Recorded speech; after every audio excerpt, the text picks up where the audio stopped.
Usted merece decidir informado. Poner la política a su alcance es nuestra misión. Hacer patria durante 87 años es nuestra hoja de vida. El Partido Unidad Social Cristiana elige a su candidato presidencial.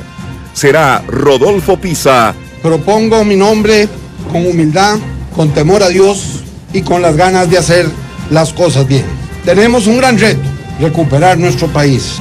O Rafael Ortiz. Y eso es lo que me motiva, que Costa Rica tenga nuevamente un presidente social cristiano, una persona que todos los días durante esos 4 años se despierte pensando en esos costarricenses. Somos la radio de Costa Rica. Es por eso que Noticias Monumental presenta El Último Debate, el debate de la decisión. Hola, ¿qué tal? Muy buenos días. Les saluda Randall Rivera, director de Noticias Monumental. Muchísimas gracias de verdad por su compañía. Radio Monumental y en particular Noticias Monumental se complacen en presentarles hoy el debate de precandidatos a la presidencia del Partido Unidad Social Cristiana. 88 años de trayectoria, más de 90 debates en 3 años. Nos obligan a participar gustosamente de los procesos democráticos electorales costarricenses, con el fin que todos tomemos una decisión informada durante los próximos meses. Este de hoy es el último debate, la última vez que masivamente escucharemos a los precandidatos presidenciales de la Unidad Social Cristiana antes de su convención del próximo domingo. Bienvenidos todos y todas al debate de la decisión. A continuación, nuestros invitados.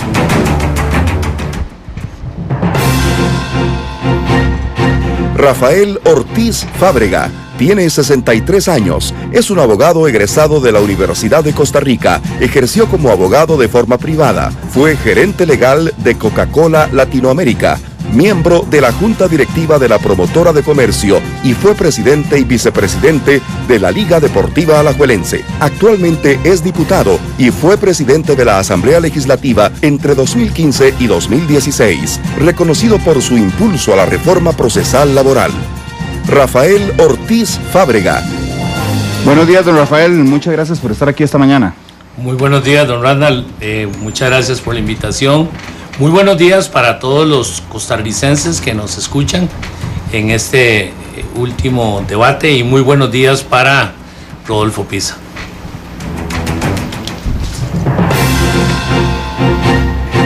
Rodolfo Pisa Rocafort. Tiene 58 años, es abogado litigante y consultor internacional.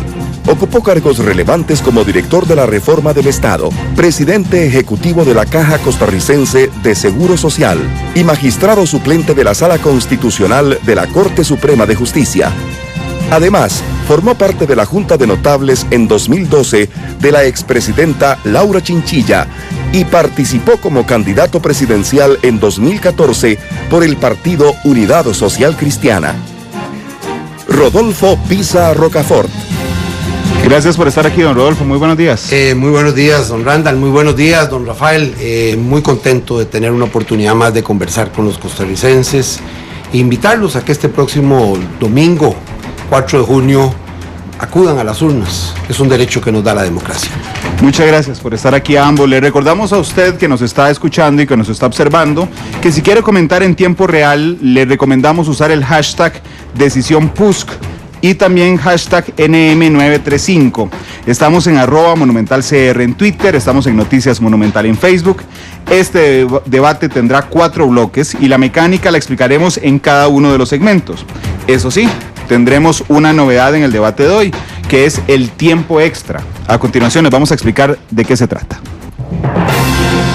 Cada precandidato contará con una tarjeta verde que podrá levantar en un solo momento del debate para pedir hasta 2 minutos extra de tiempo. Justo después de que termine de hacer uso de la palabra la persona que habla, el moderador le concederá hasta 2 minutos al precandidato que desee usar su tiempo extra. La tarjeta solo se podrá utilizar en los primeros 3 bloques del debate y por una única vez en todo el debate. Si el precandidato aprovecha menos de los 2 minutos, perderá el resto del tiempo. Luego de cada uno de los segmentos, Argentina Artavia, Sergio Araya y Gustavo Araya nos ayudarán hoy a analizar el debate. Ellos tres van a tener una hoja de calificación que incluye 5 ítems para darnos un ganador por segmento y un ganador del debate. Escuchemos cómo será la evaluación que les harán a ustedes estos analistas.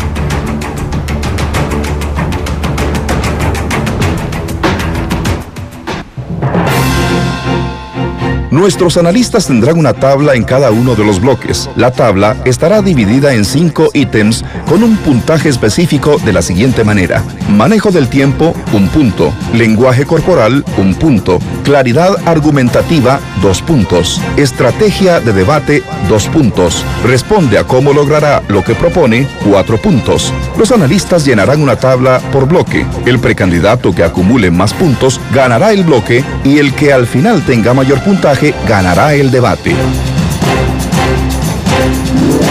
Bien, les cuento que tanto el orden de participación como la ubicación en esta cabina esta mañana fueron sorteadas el pasado lunes en una reunión con los representantes de sus tendencias.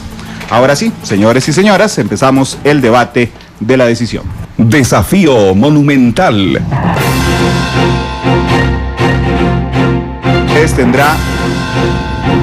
En este primer bloque, cada uno de ustedes tendrá 3 minutos para exponer sus propuestas.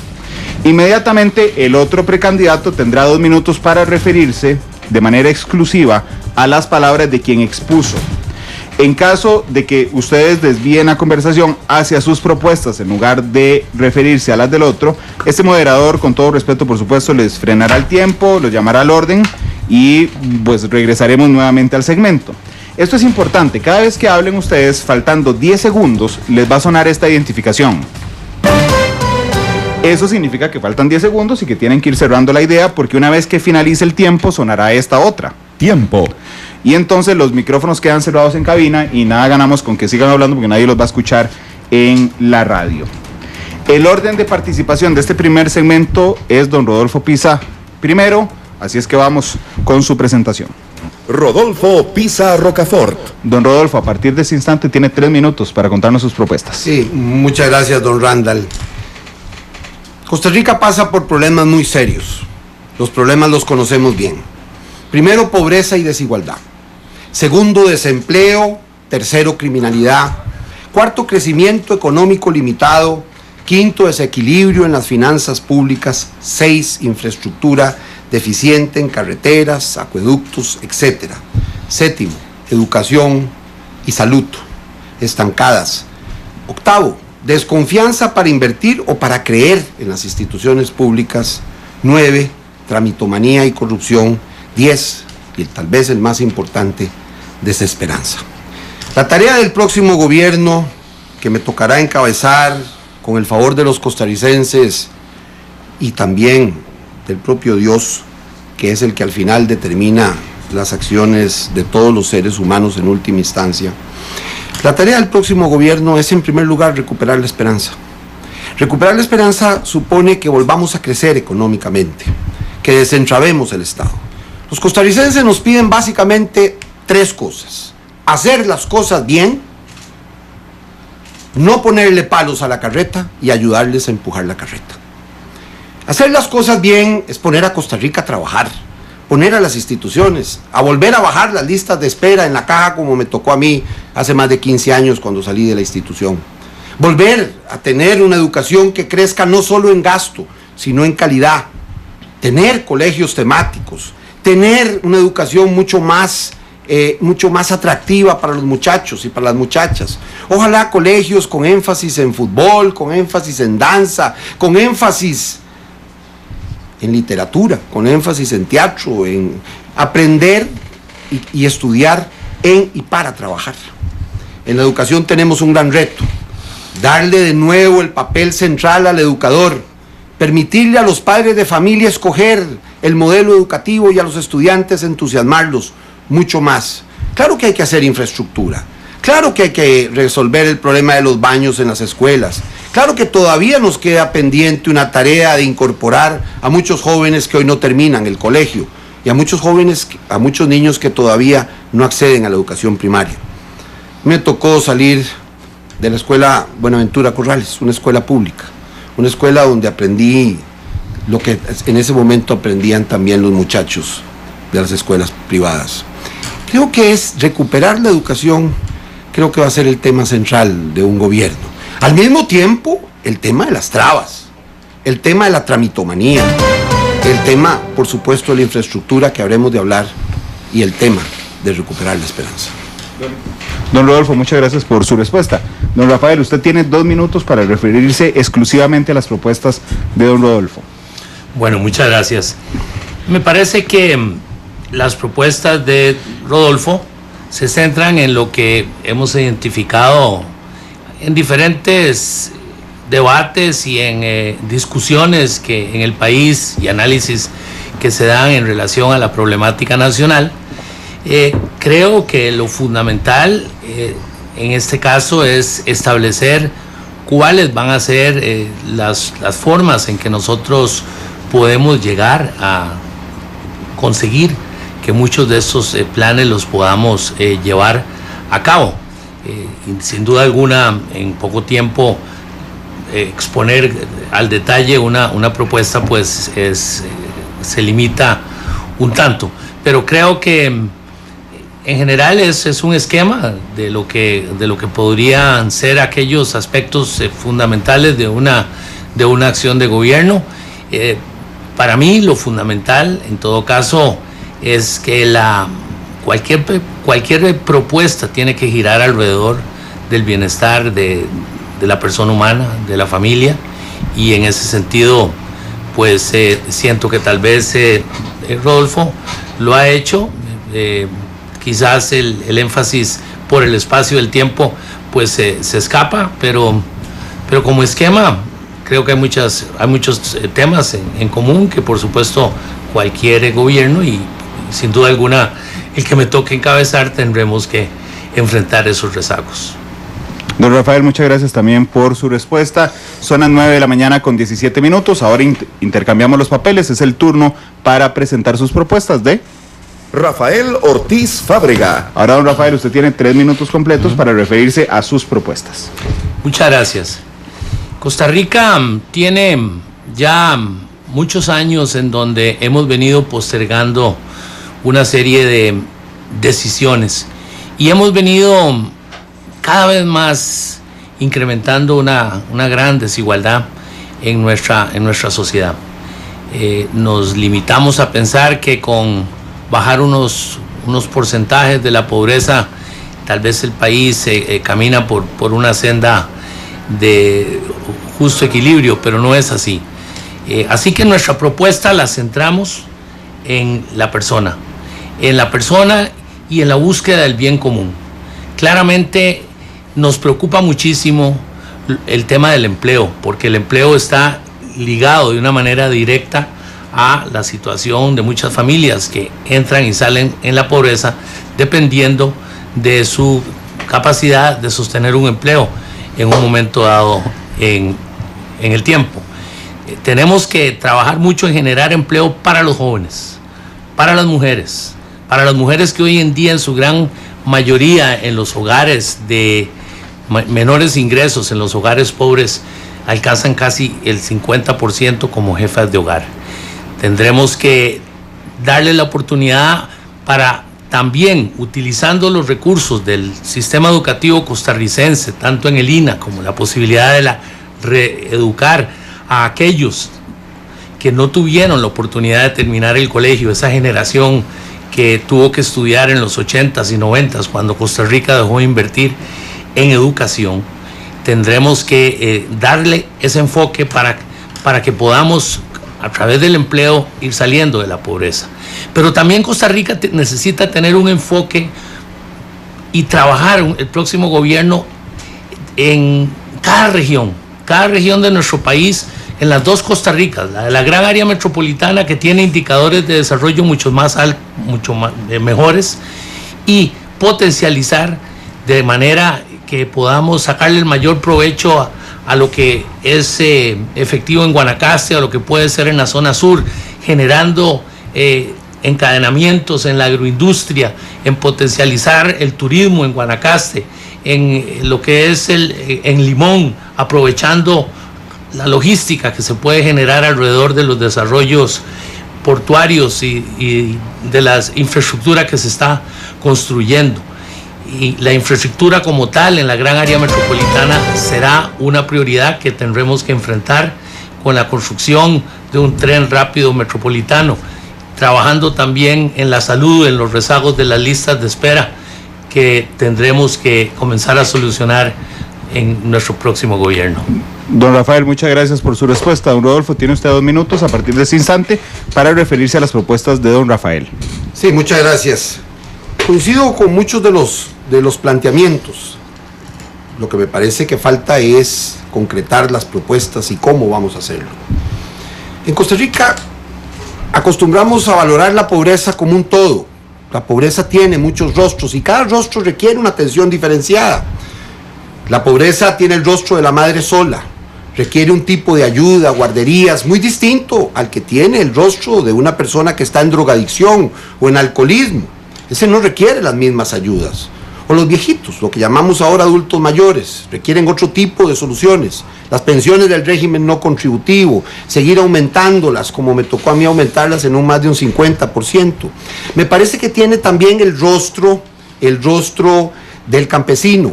Ese es el tema de cómo abordar los temas de la pobreza, de la persona que está desempleada, de la persona con discapacidad que también busca trabajo. Eso también tiene que ver con las propuestas sobre trabajo, cómo lograr que este país vuelva a crecer el trabajo y bajarlo del 10%.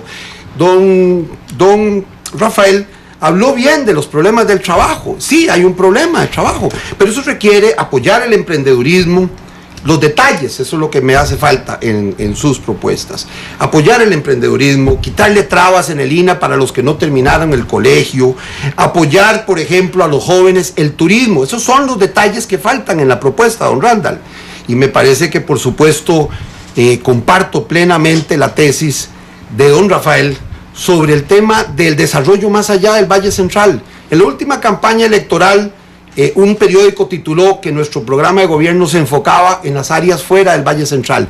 Yo voy a luchar por un consejo de gobierno regional para darle ese papel que, por ejemplo, don Rafael está pidiendo. Don Rodolfo, gracias por su respuesta. Señores, terminamos aquí este primer bloque del debate de la decisión. Vamos hasta Canal 2, ahí tenemos el set alterno, está nuestra jefa de información ahí, Febe Cruz. Ella está con nuestros analistas y nos cuenta qué han opinado de este primer bloque. Febe, ¿qué tal? Muy buenos días. El análisis del debate de la decisión. 9 de la mañana con 24 minutos, así es, ya ha pasado el primer bloque, este desafío monumental acá en este debate de precandidatos. Saludamos a nuestro tribunal político de hoy, como lo hemos hecho en los últimos debates, queremos ir analizando cada una de las respuestas de los precandidatos y también dar un ganador, cosa que, bueno, hemos implementado acá en Monumental, la radio de Costa Rica. Quiero darles la bienvenida a nuestros analistas, Sergio Araya, doña Argentina Artavia, don Gustavo Araya, que nos acompañan. Ellos le han puesto muchísimo cuidado a los precandidatos. Y antes de que ustedes nos cuenten quién ganó este primer bloque de este debate, don Sergio, ¿qué le ha parecido este primer bloque? Están las propuestas, luego los otros están comentando sobre el plan que podría ser de un gobierno del otro precandidato. Nos faltó el cómo, porque escuchamos algunas propuestas, pero tal vez en algunas nos faltaría el cómo. Sí, bueno, muy buenos días aquí a los compañeros, a los que nos están escuchando y nos están viendo por Canal 2. Efectivamente, vamos a ver, 3 minutos es un tiempo limitado como lo señalaban ellos, pero sí me parece que conscientes de que ese es el tiempo del que se dispone, deberían de tratar de estructurar una presentación donde se incluya brevemente el qué, que en todo caso ya la mayoría saben cuál es el qué, pero sobre todo el cómo, para que además sirva como un elemento diferenciador, si es que lo hay, entre los dos contendores. Porque si uno ve, digamos, en general la temática que abordaron, inclusive ellos lo dijeron abiertamente, reconocen que tienen más coincidencias que divergencias. Prácticamente el orden de prioridades de los temas los hicieron idénticos. Ambos mencionaron como el primer problema la desigualdad, la pobreza. En segundo lugar, el tema de la necesidad de empleo, porque además de la realidad que inclusive la sociedad como un todo está visualizando en esa misma línea. Una vez más, el tema del cómo parece que sigue quedando a deber, y eso lo vamos a ver más adelante, pero nos parece que al principio, en la presentación que hicieron ambos, adoleció de ese tema. Sin embargo, en la parte que correspondía a analizar las propuestas del contendor, Aquí creo que Rodolfo Pisa le sacó ventaja a Rafael Ortiz en el entendido de que no solamente lo puso en evidencia que don Rafael no había profundizado el tema del cómo, ¿verdad? Cosa que, repito, don Rodolfo en su introducción tampoco lo hizo, pero entonces aprovechó ese espacio para plantear algunas ideas muy generales del cómo podría abordar algunos de los temas. Es decir, en el momento en que estaba supuestamente cuestionando los planteamientos de don Rafael Ortiz y exhibiendo los vacíos que a criterio suyo había sido la intervención de don Rafael, aprovechó e introdujo sus propios cómos, brevemente sí, pero que no había planteado en su segmento inicial cuando le tocaba a él hacer eso. Eso nos parece que fue un elemento estratégico importante que evidentemente se saltó un poquito el guión que estaba preestablecido, eso sí. Pero en términos generales me parece que refuerza a nivel del qué, que es en lo que más se centraron, que tienen muchísimas más áreas de convergencia que disidencia. Doña Argentina, ¿qué le pareció este primer bloque del debate? Me parece que deben, en cuanto a los puntos que nos ponen a evaluar, hay una estrategia que no la tienen muy clara, porque no están aprovechando el tiempo tal cual lo tienen indicado previo. O sea, porque entendamos que no vienen aquí para saber en este momento cuál es el tiempo que disponen, sino que las reglas fueron dadas de previo. Entonces, en cuanto a la estrategia del debate y la claridad argumentativa, que son dos de los elementos que también tenemos que analizar, me parece que hay diferencias ya marcadas, si bien es cierto, como dice Sergio, algunos de los temas son más coincidentes que divergentes. Sí hay una estrategia muy clara que está siendo utilizada de una mejor manera por don Rodolfo Pisa que por don Rafael Ortiz en cuanto a especificar, por ejemplo, los temas. Fue mucho más esquemático a la hora de presentarlos, entonces hay más puntualidad, ¿verdad? Para no desviarse. Don Rafael Ortiz, en cambio, fue un poquito más lento a la hora de ir especificándolos, y entonces quizás el tiempo también le juega un poquito en contra. Y en cuanto a la estrategia, bueno, ya lo señaló también Sergio, a pesar de que él en el primer momento, cuando le tocó su turno, no aclaró cómo lo iba a hacer, sino que simplemente se quedó en el qué, quizás en un discurso un poco más políticamente correcto, más romántico, ¿verdad? Hay que poner a Costa Rica a trabajar, por ejemplo, hay que recuperar la esperanza, que fueron dos de las frases con las que inició don Rodolfo. Sí fue muy hábil a la hora de la repregunta, ¿verdad? Cuando tenía que referirse a lo que había dicho su compañero de partido, sí aprovechó para decir, bueno, estas son sus carencias, a pesar de que él las tenía también, pero aprovechó para decir también un par de cómo lograr las cosas que no lo había aprovechado en su momento. Doña Argentina, usted y don Sergio pues coinciden en que tienen, valga la redundancia, ustedes señalan que tienen muchas coincidencias ambos precandidatos. Estamos a 48 horas de la elección. ¿Deberían aprovechar los próximos bloques, doña Argentina, para diferenciarse y para que ahora sí el electorado tenga esas diferencias que siempre son ricas en democracia? Me parece que sí. Creo que si hay algo que ha adolecido esta campaña del Partido Unidad es justamente enmarcar diferencias. Se han cuidado tanto en no profundizar las diferencias que ya sabemos que pueden ser demasiado costosas de resarcir luego de la convención, de los resultados de la convención del domingo, que me parece que han cuidado mucho, no solamente las formas, sino también de no presentarse como tan marcadamente distintos, de no profundizar diferencias que luego les sea muy difícil de resolver. Pero es momento, creo, en esta última oportunidad que tienen, de decirle al electorado, yo soy diferente en estas posiciones, y creo que más allá de los temas que son importantes, que son puntuales, creo que deberían aprovechar en decir el cómo. El cómo es el que marca la diferencia. No así en los temas, porque evidentemente hay temas que son prioritarios para ambos, pero el cómo es el que podría marcar la diferencia y que ayudaría a escoger a la ciudadanía por cuál de los dos decidirse. Sergio, ¿usted quería aportar algo? Brevemente, depende de cuál es el público meta al cual yo dirijo este debate. Es decir, en este momento, de acuerdo a lo que señalan las encuestas, la cofradía social cristiana mayoritariamente favorece a uno de los dos. Entonces, bajo esa situación de confort, probablemente a quien va adelante no le interese explorar nuevos mercados, como se diría popularmente, e innovar con otros temas, porque ya tiene garantizado su público meta, su electorado fijo.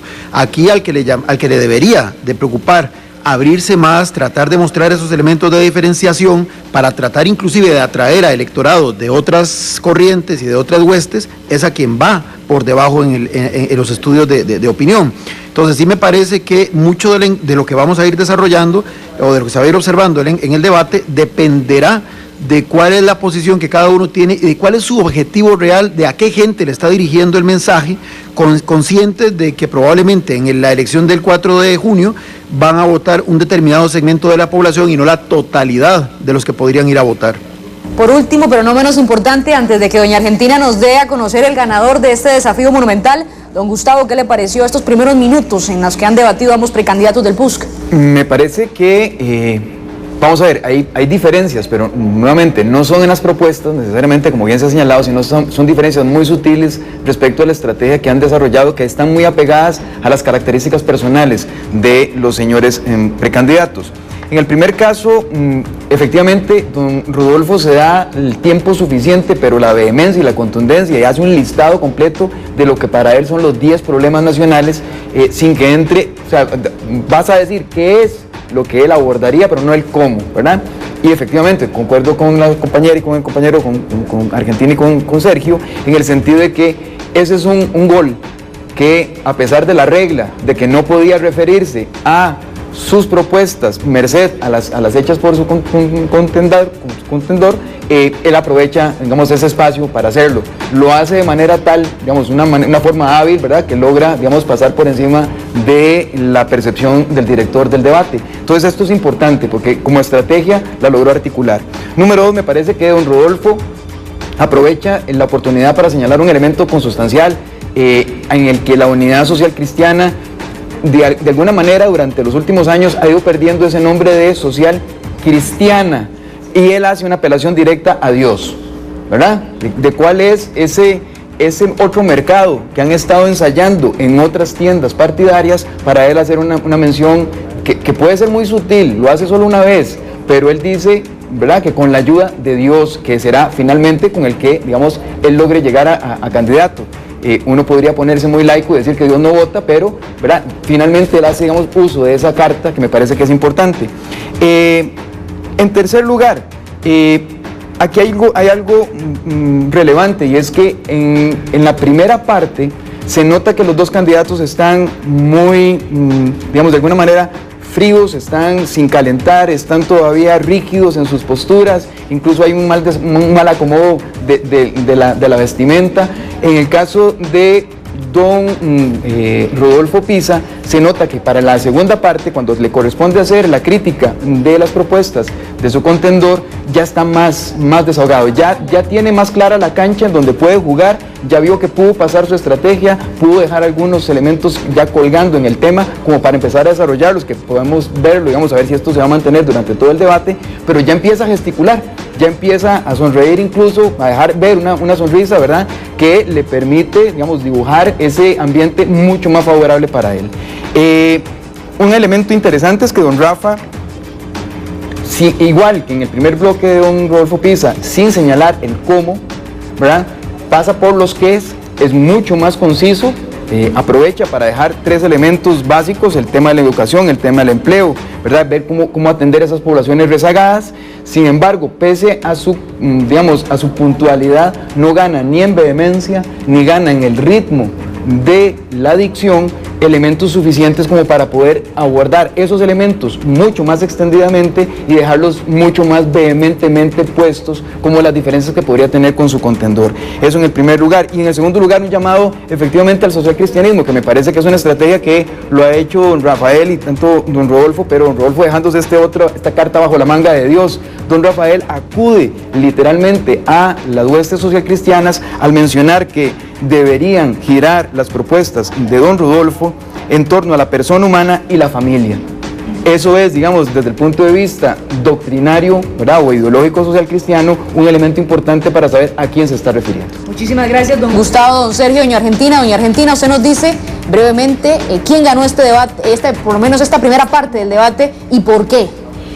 tomando en cuenta lo que ya señalamos en cuanto a manejo del tiempo, lenguaje corporal, claridad argumentativa, estrategia de debate y las respuestas a cómo logrará lo que propone, don Rodolfo Pisa ganó en esta primera etapa, tomando en cuenta lo que dijimos, un mejor uso del tiempo, hay un lenguaje corporal que en la segunda fase lo hizo con mucha más claridad y contundencia que don Rafael Ortiz, así como a pesar de, y aquí hay una tarjeta amarilla para el director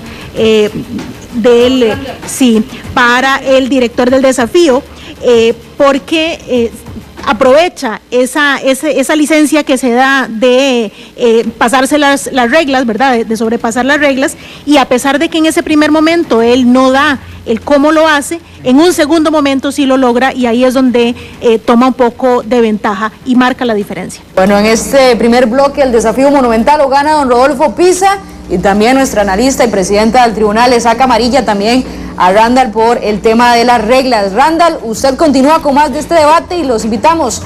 #DecisiónPUSC es para que usted nos comente a través de las redes sociales. Gracias, Fede, y a nuestros analistas. Gracias, Argentina, por la tarjeta amarilla.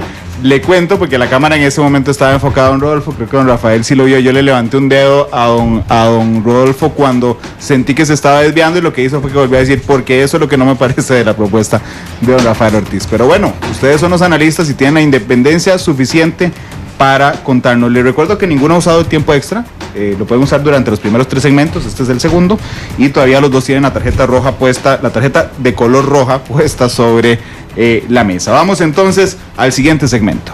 Buzón Monumental.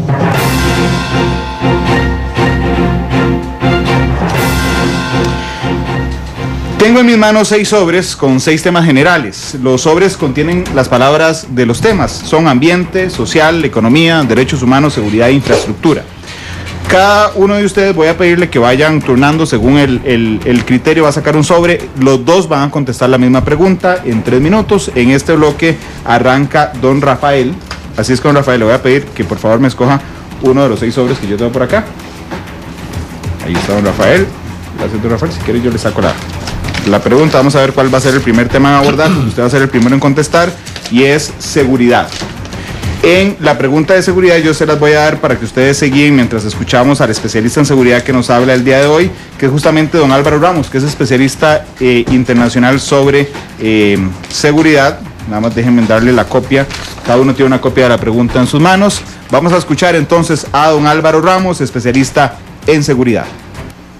En caso de ser electo presidente de la República, ¿cuál es su posición en materia de liberar convictos criminales que se encuentran presos y que no han cumplido su pena completa? ¿Está usted de acuerdo en que cumplan la pena para la que fueron condenados, o está dispuesto a seguir una política de liberarlos en forma anticipada, sin pedirles nada a cambio? Bien, don Rafael, ahí escuchábamos a don Álvaro Ramos. Tiene usted primero 3 minutos para referirse a esta pregunta sobre seguridad. Bueno, muchas gracias, don Álvaro, por su pregunta. En esta materia, por supuesto que tengo una posición muy clara. Y no solo es de palabra, es de hecho, porque así lo he plasmado en 2 proyectos de ley que he presentado en la Asamblea Legislativa. De que no liberemos lo que por ahí se ha dado en llamar las golondrinas. Los que han sido condenados y los que han cometido un delito deberán cumplir la pena por la cual han sido condenados, especialmente en aquellos delitos de carácter donde exista un nivel de violencia. Lo hemos presentado en un proyecto, y también aumentar las penas en los delitos de ofensas a los temas sexuales, de abusos a mujeres, a niños.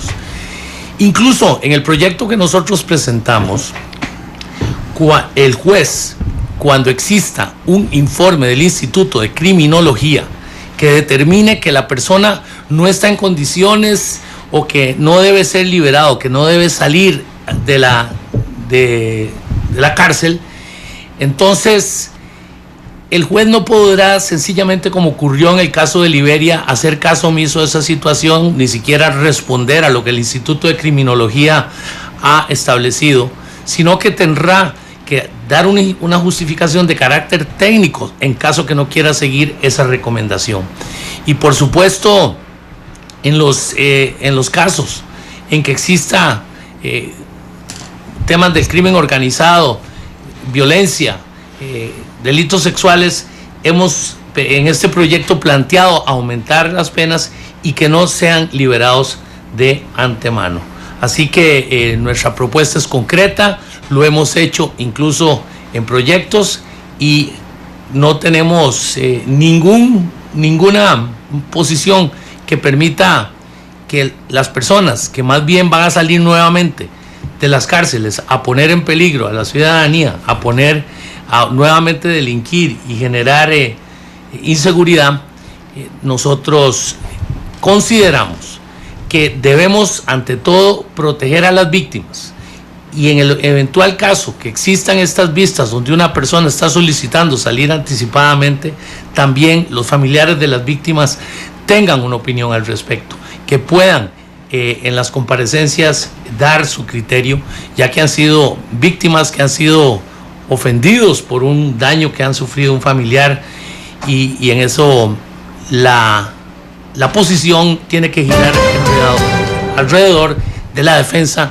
de las víctimas. Don Rafael, muchas gracias por su respuesta. Don Rodolfo tiene 3 minutos para referirse a esta pregunta sobre seguridad. Inicio con la respuesta concreta. Creo que debe cumplirse la pena de conformidad con lo establecido por la legislación y lo impuesto por el peso de la ley a través de un proceso judicial y por el juez.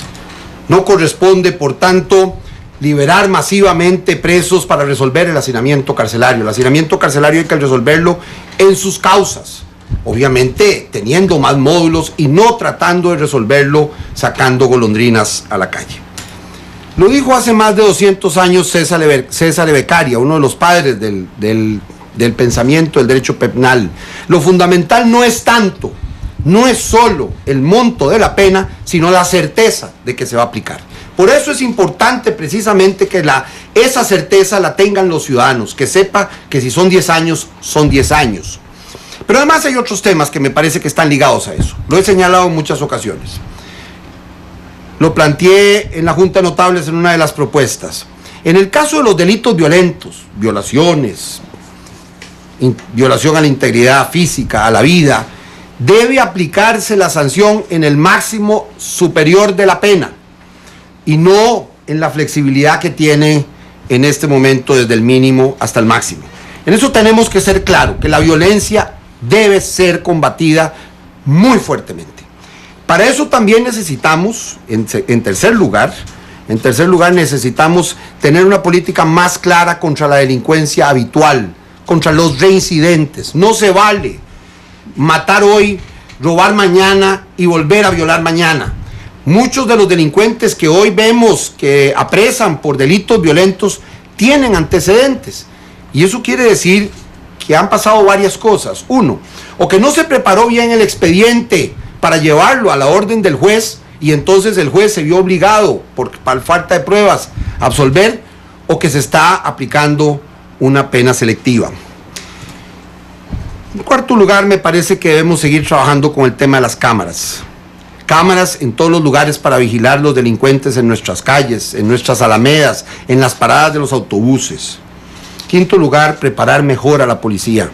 Seguir trabajando para tener más y mejores policías, pero sobre todo prepararlos más, para que preparen bien el expediente y no haya excusas para sacar a la gente por falta de pruebas. Me parece, en último lugar, por solo señalar algunas cosas, que también debe rechazarse la idea de la despenalización por el monto de lo sustraído. Convertir en contravención delitos de robo simplemente porque el monto no llega a 200,000 me parece un contrasentido y una desprotección a las víctimas. Don Rodolfo, muchas gracias por su respuesta y a los dos por respetar estrictamente el tiempo. Ahora me quedan 5 sobres, don Rodolfo, le corresponde a usted escoger uno de ellos para ver qué tema planteamos a continuación. Entonces, usted me cuenta. Usted, social. lo social. Claro, les va a preguntar en este segmento don Leonardo Merino, es el coordinador del Estado de la Nación. Ambos tienen aquí la pregunta para que se guíen mientras escuchamos. ¿La va leyendo? La va leyendo. Sí, don Leonardo Merino la va leyendo. Adelante, don Leonardo. Uno de los indicadores sociales que ha venido generando más preocupación en el país es el aumento en la desigualdad de los ingresos. Este aumento se explica en parte porque en las últimas 3 décadas la población con alto nivel de calificación educativa ha visto crecer sus ingresos reales progresivamente, mientras aquellos sectores donde trabaja más gente, como la agricultura o sectores más tradicionales, han tenido casi por 3 décadas estancados sus ingresos reales.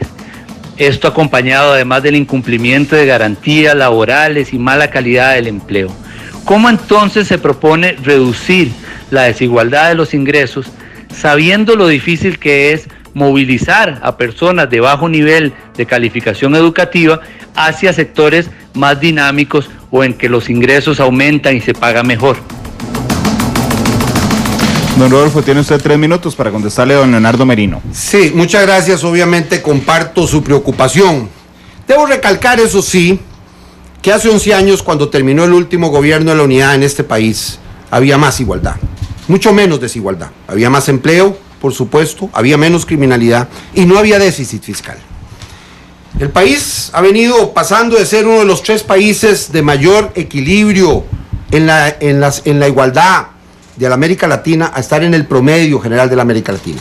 Mientras otros países de nuestra región en la última década aumentaron la igualdad, nosotros aumentamos la desigualdad. A pesar de que hicimos el mayor aumento de gasto en lo social, en lo educativo y en la salud. Confundimos que el tema no era cuánto gastábamos, sino cómo gastábamos y a qué dedicábamos los problemas. Efectivamente hay una brecha educativa. La brecha educativa explica uno de los elementos de la desigualdad en los ingresos. Nosotros lo que tenemos entonces como tarea principal para recuperar la igualdad es promover el empleo decente, es decir, el empleo que cumpla de acuerdo con las reglas de la Organización Internacional del Trabajo, las reglas fundamentales de los derechos laborales, empezando por el salario mínimo. Todavía cerca de un 30% de los trabajadores, de acuerdo con las encuestas de hogares, de los trabajadores por cuenta ajena, es decir, con un patrono, no llegan al salario mínimo. Todavía peor, hay patronos que no llegan a tener el ingreso del salario mínimo. Ese me parece que es un tema que debemos atender, tanto desde la fiscalización, el papel del Ministerio de Trabajo en ese sentido es esencial, no como castigo, sino para garantizar que se vayan cumpliendo las reglas laborales y obviamente en caso de incumplimiento, pues aplicar las sanciones correspondientes. Me parece que hay un segundo elemento en la Costa Rica que explica esa disparidad de las rentas, no solo el tema de la educación. Me parece que tiene que ver un poco con la disparidad que se ha dado entre el empleo público y privado. Nosotros debemos no bajar los ingresos del sector público, sino ver cómo subimos los del sector privado, generando mayor competitividad, volviendo a abrir el emprendedurismo, volviendo a abrir trabajos que generan empleos decentes. Tenemos un margen muy amplio para promover la infraestructura, para promover, por ejemplo, repito, el turismo. En ese campo podemos buscar trabajo decente. Lo fundamental es pasar de ese 42%, de esos casi 850,000 costarricenses que trabajan en la informalidad, pasarlos a la formalidad. En el momento que nosotros logremos pasar porcentajes importantes, no se va a lograr en 4 años todo, pero pasar porcentajes importantes de la informalidad a la formalidad, vamos a mejorar la distribución del ingreso y de las rentas. Don Rodolfo, gracias por su respuesta. Don Rafael tiene 3 minutos para contestarle a don Leonardo Merino. Muchas gracias, don Leonardo. Claramente, como socialcristiano, uno de los temas que más nos tienen que preocupar a nosotros es la desigualdad creciente en nuestro país. Y como lo establecen los parámetros que miden estos elementos, como es el índice de Gini, se demuestra que en Costa Rica en los últimos años nos hemos convertido en el país donde más, junto con la República Dominicana, ha ido en ascenso esa desigualdad. Tiene varios elementos que lo caracterizan. Uno de ellos, sin duda alguna, es de orden generacional, de aquellas personas que en los años 80 y 90, cuando el Estado costarricense redujo su inversión en educación a niveles incluso menores de un 3% del PIB, tenemos un grupo de personas que no tienen la posibilidad de acceder a los buenos empleos que han generado lo que se ha dado en llamar, por cierto, en el Estado de la Nación, esa nueva economía. También existe una variable en términos de territorial. Estos indicadores son todavía más preocupantes en la periferia de nuestro país, en las zonas sur, norte, en las costas.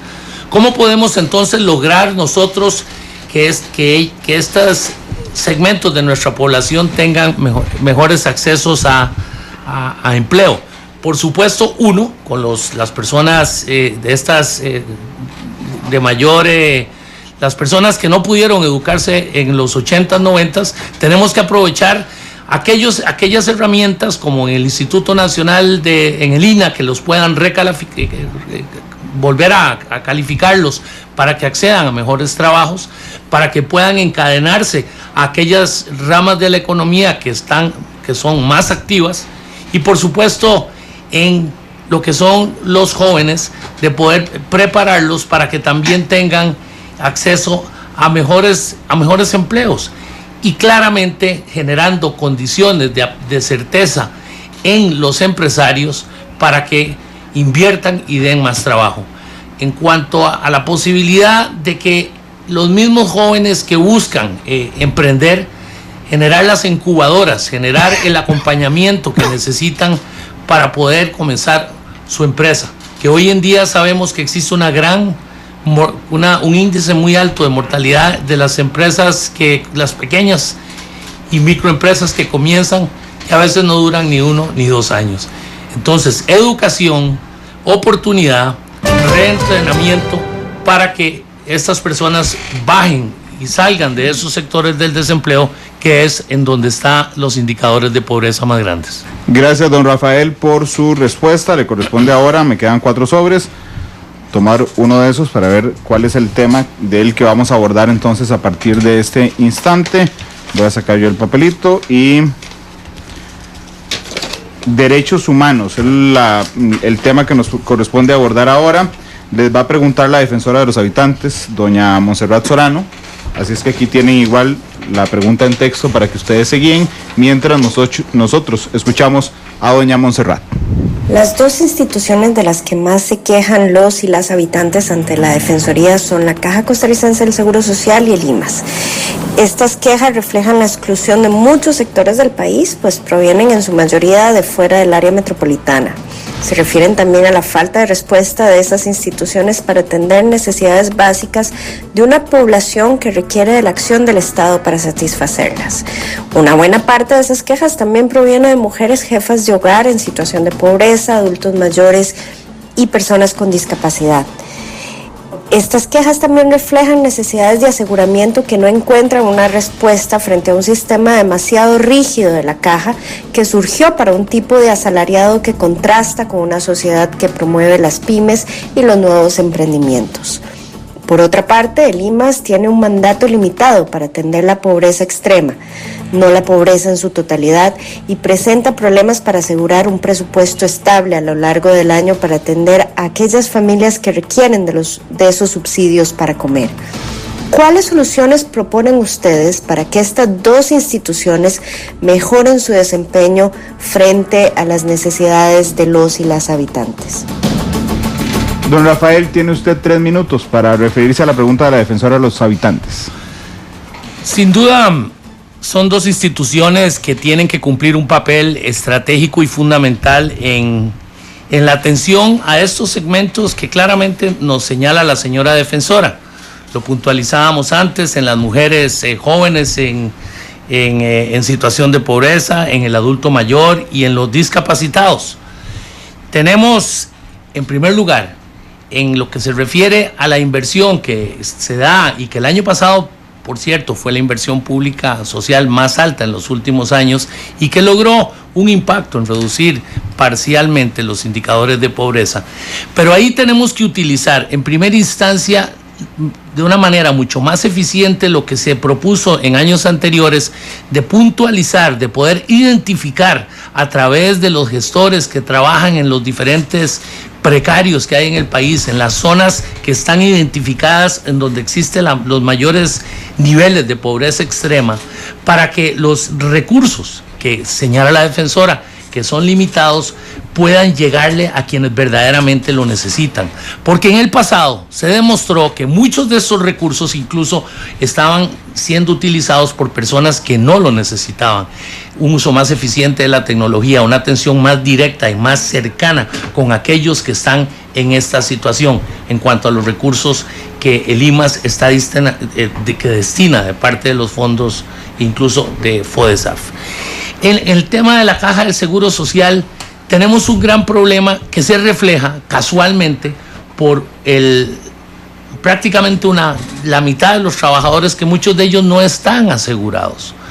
Y eso es donde entra la rigidez que quizás menciona la defensora en cuanto a la atención que se le están dando o que se le debe dar a estas personas que requieren una atención y que lo cubra, digamos, la seguridad social en la rama y en el sector de la medicina. Por lo cual nosotros proponemos que debe existir, sin ninguna duda, un mecanismo de fiscalización que no excluya a ningún trabajador, que vayamos reduciendo ese nivel de informalidad para que también la seguridad social tenga los recursos para poder darle esa atención. Pero tampoco podemos limitarlos ni pensar de que vamos a poder alcanzar esa eficiencia en el aseguramiento para todos y la seguridad social de nuestro país. En un país eminentemente enfocado a la defensa de los más débiles, tenemos que tener las condiciones para que la caja tenga también la posibilidad de darle la atención, de darle la cobertura a todos los costarricenses, especialmente los que están en estos segmentos de mayor pobreza. Tiempo.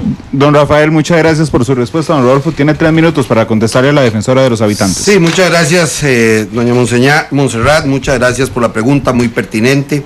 Me parece que hay varios elementos que debemos tomar en cuenta. En primer lugar, el tema de la cobertura. Cuando se aprobó la Ley de Protección al Trabajador, en la que yo tuve un papel muy decisivo impulsándola junto con otras personalidades en ese periodo, se buscaba también incorporar a los trabajadores independientes y sus familias al régimen de seguridad social. El problema es que la tramitomanía ha vuelto y dificultado la incorporación y el aseguramiento de muchas personas, sobre todo de las personas más pobres en el sector independiente o informal. En mi periodo, al frente de la Caja, en el programa de lucha contra la mortalidad infantil, que bajó del 14 por mil al 10 por mil, la caída más importante en los últimos 30 años de mortalidad infantil, en ese periodo se estableció que las madres y los niños menores no podían pedírseles requisitos para acceder a los servicios de la Caja Costarricense del Seguro Social. Lamentablemente, en muchos centros, por lo que oímos de las quejas en la Defensoría, incluso en los amparos, en muchos centros siguen pidiéndole requisitos, siguen pidiéndole el requisito de aseguramiento. El tema fundamental, sin embargo, es cómo atender a la población, a la mayor parte de la población. Aquí no son los profesionales de salud ni son los funcionarios los que ponen las trabas. Es un sistema que ha llevado a que muchos profesionales dediquen más del 70% de su tiempo a llenar papeles y no a prestar servicios. Y entonces tenemos menos tiempo para prestar servicios en el EVAIS, en la clínica, en el hospital. Cuando yo estuve al frente de la institución, se bajó de más de 140,000 la lista de espera a 74,000. En la última vez que se midieron, las listas de espera estaban a 650,000 a más de 3 meses y en algunos casos a más de 3 años. Creo que debemos volver a luchar por bajar las listas de espera. Eso es la exclusión más grande que se le puede hacer a un ciudadano, obligarlo casi que a hipotecar la casita o a que la familia hipoteque todo para poder ser atendido porque no puede esperar 6 meses o 1 año para una atención fundamental. Me parece en ese sentido que hay un avance que se puede dar muy significativo. También en el caso del IMAS. En la Junta de Notables a mí me tocó proponer también el tema de la lucha, que en la lucha contra la pobreza debíamos enfocar fundamentalmente las acciones en las acciones progresivas e ir disminuyendo las acciones regresivas. Todavía nuestro estado social, y eso pasa por pensiones de lujo, para combatir pensiones de lujo y tener más fondos, por ejemplo, para promover el IMAS y atender a las mujeres solas, a los discapacitados, a los adultos mayores. Necesitamos más equilibrio. Tiempo. Gracias, don Rodolfo, por su respuesta. 3 sobres nos quedan. Ahora le corresponde a usted escoger el tema que vamos a abordar a partir de este instante. Usted me dice cuál es. Infraestructura. Infraestructura. Don Luis Guillermo Loría, el director de Pitra de la NAME, es quien les va a plantear la pregunta y tienen los dos la pregunta en texto. Don Luis Guillermo, por favor. La red vial estratégica de Costa Rica tiene unos 1.500 kilómetros. Conecta Peñas Blancas con Paso Canoas y Moín con Caldera.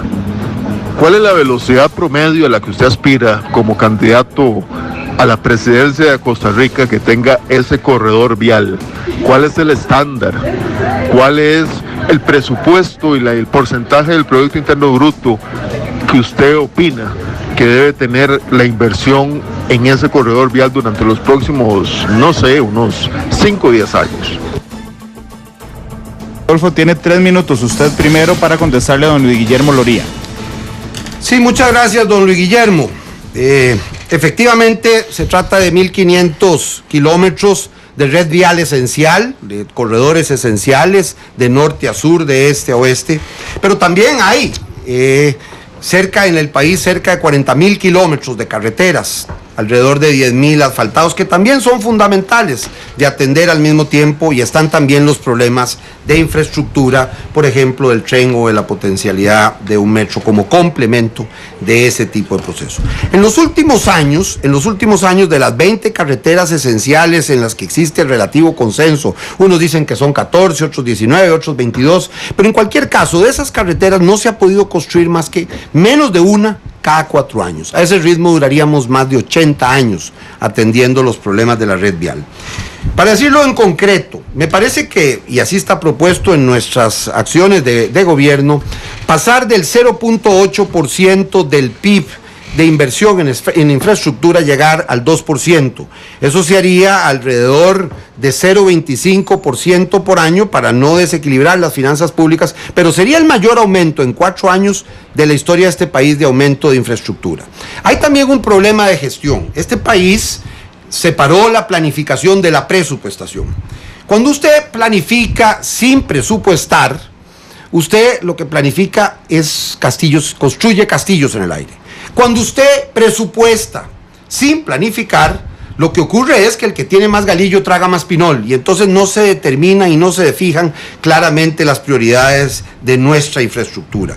Tenemos carreteras pendientes, no solo la de Limonal hasta Barranca y hasta Cañas, no solo la ruta 32, que es esencial para el desarrollo de nuestro país, la carretera San Isidro en general, la carretera a San Carlos, la carretera a San Ramón, los enlaces en el área metropolitana, los cuellos de botella. Nosotros hemos propuesto atender 100 cuellos de botella, 25 cuellos de botella por año. Eso lo propusimos desde la campaña anterior. Algunos son sencillos, otros son medianos, otros son más amplios, pero creo que avanzaríamos mucho. En esta administración se avanzará en unos 5. Nos quedan 95 de esos que se habían definido como esenciales. Pongámoslo en la tarea.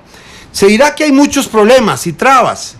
Sí, pero sí se puede hacer, incluso con la legislación de contratación administrativa vigente. A mí me tocó hacer más de 600 licitaciones con la misma ley de contratación administrativa cuando estuve al frente de la Caja. Tenía años el país de no construir hospitales y se construyeron 2. Tenía años el país de no renovar sustancialmente los hospitales y se renovaron 17, algunos duplicando su tamaño. Tenía años de no construir EVAIS y se volvieron a hacer. Eso mismo lo podemos hacer en infraestructura, no solo en carreteras, también en puertos y en aeropuertos. Gracias, don Rodolfo, por su respuesta. Don Rafael, tiene usted 3 minutos para referirse a la pregunta de don Luis Guillermo Loría. Adelante. Muchas gracias, don Luis Guillermo. Hace 4 o 5 años se estableció la necesidad de inversión en infraestructura para ponernos al día y alcanzar los rezagos que teníamos.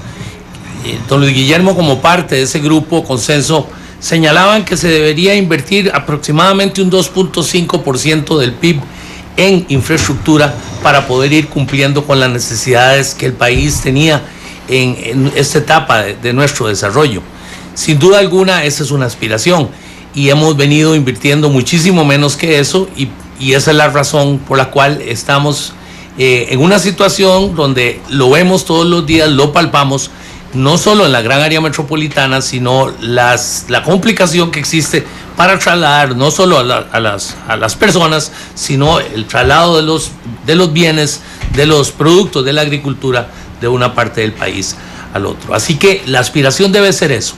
No se puede construir, no se puede avanzar en infraestructura si no hay los recursos. Estamos en una etapa en donde hemos hablado del déficit fiscal y que el Estado en estos momentos no puede hacerle frente a esa necesidad de inversión.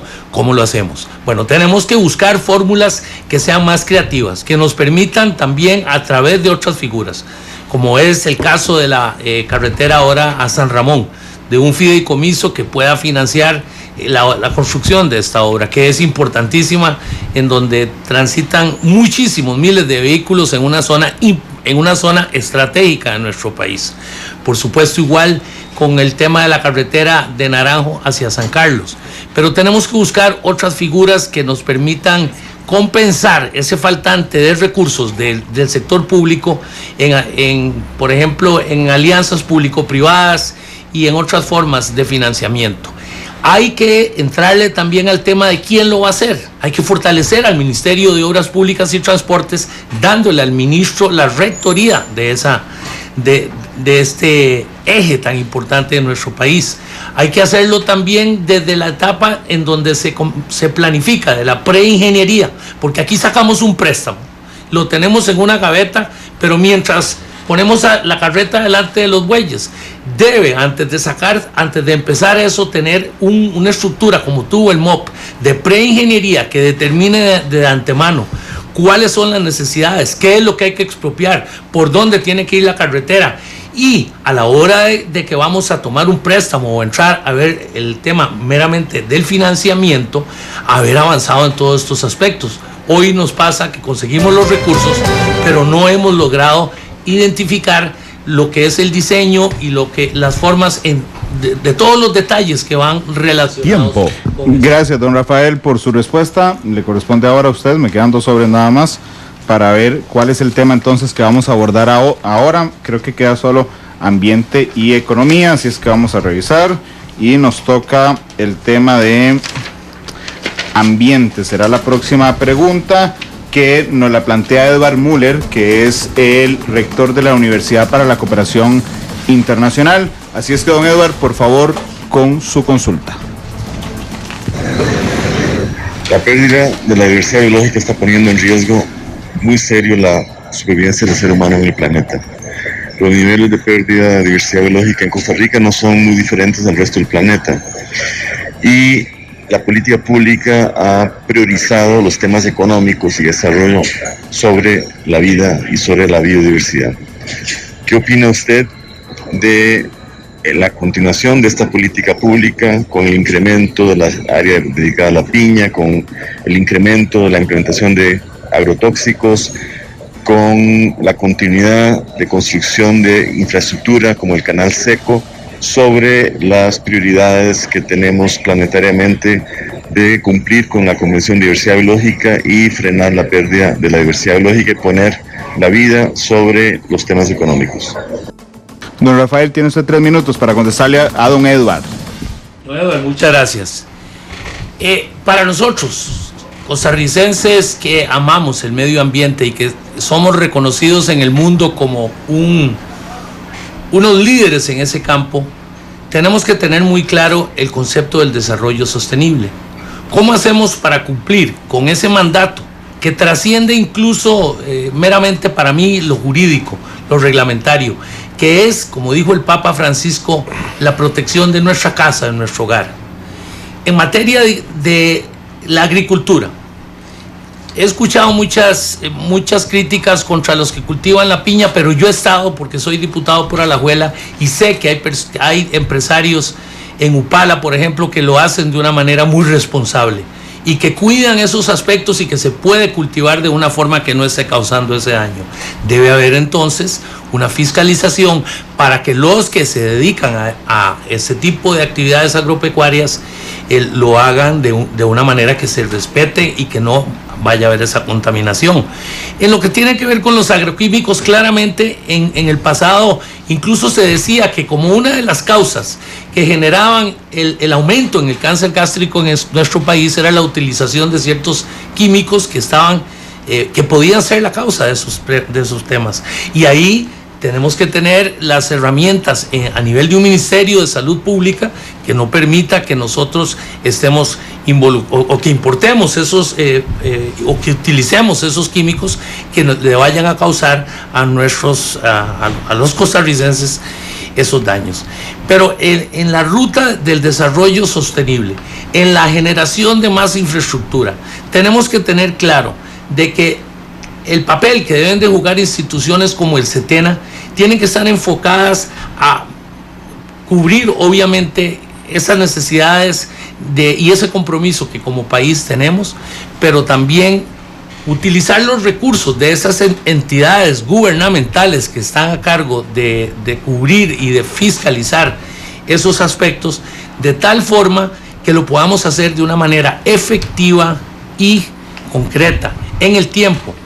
Le hemos dado tantas responsabilidades y hemos hecho de esto un ámbito tan amplio de aplicación que a veces no hacemos ni una cosa ni la otra. Entonces es un tema como cualquier tema de gestión, como lo que aprendí en el sector público, es de priorizar a dónde están estas necesidades, cómo tenemos que utilizar esos recursos que el Estado tiene para lograr que las obras que se hagan lo hagan bajo ese concepto de desarrollo sostenible, cumpliendo nosotros como habitantes de este planeta con esa obligación que tenemos. Gracias, don Rafael, por su respuesta. Don Rodolfo tiene 3 minutos para contestarle a don Edward Müller. Sí, muchas gracias, don Edward. Efectivamente, la lucha por la biodiversidad y por el compromiso del ambiente tiene que seguir siendo una bandera de Costa Rica, más allá y por encima de los partidos políticos.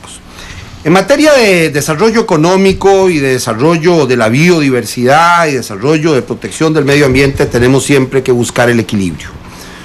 El país necesita, sí, efectivamente, avanzar económicamente, crecer para que haya trabajo, porque también hemos aprendido que países como Haití, que crecieron muy negativamente y que tienen mucha pobreza, no son garantía para la protección del medio ambiente. Al mismo tiempo, tampoco queremos desarrollos económicos que violenten las reglas básicas, no solo de la cobertura boscosa, de los parques nacionales, sino también de los corredores biológicos, de los ríos, de los mares. Y en ese sentido, podemos y debemos encontrar el equilibrio, que es lo que busca precisamente el concepto de desarrollo sostenible. En las áreas dedicadas a la agricultura, ser estrictos, lo que es campo agrícola, bienvenido, que se desarrolle, pero que se desarrolle sosteniblemente. En el campo del uso de los agroquímicos, también ser estrictos en la aplicación de las reglas básicas sanitarias y de los estándares internacionales en el manejo de esos agroquímicos. En el campo de la construcción de la infraestructura, creo que podemos y debemos hacerla siempre y cuando se garanticen 3 cosas. En primer lugar, en el caso del Canal Seco, por ejemplo, si esa es la propuesta. 1, que no se afecten los parques nacionales, que no pasen por los parques nacionales. 2, que no se afecten las reservas biológicas. 3, que ni se afecten los corredores biológicos. Y yo creo que hay países que han avanzado significativamente en el desarrollo de la infraestructura sin afectar esos elementos fundamentales. Pero no basta con tener cobertura boscosa, no basta con tener parques nacionales. En ese sentido, los costarricenses nos sentimos muy orgullosos. No basta con tener más del 99% de la matriz de energía con base en energías limpias. Tenemos también que combatir el uso excesivo de los hidrocarburos en el transporte público. De ahí el planteamiento de trenes eléctricos, de metros y ojalá de corredores de autobuses para poder modificar ese parámetro y compensar los excesos en el tema de la contaminación del aire. Y he señalado que el tema principal en los próximos años será la protección de las cuencas y de los ríos. Costa Rica se ufana de tener los parques nacionales más maravillosos y nosotros nos sentimos orgullosos, pero tenemos ríos asquerosos. Yo he propuesto que volvamos a tener patos en el Torres como un ejemplo de que sí es posible limpiar los ríos y limpiar nuestras costas.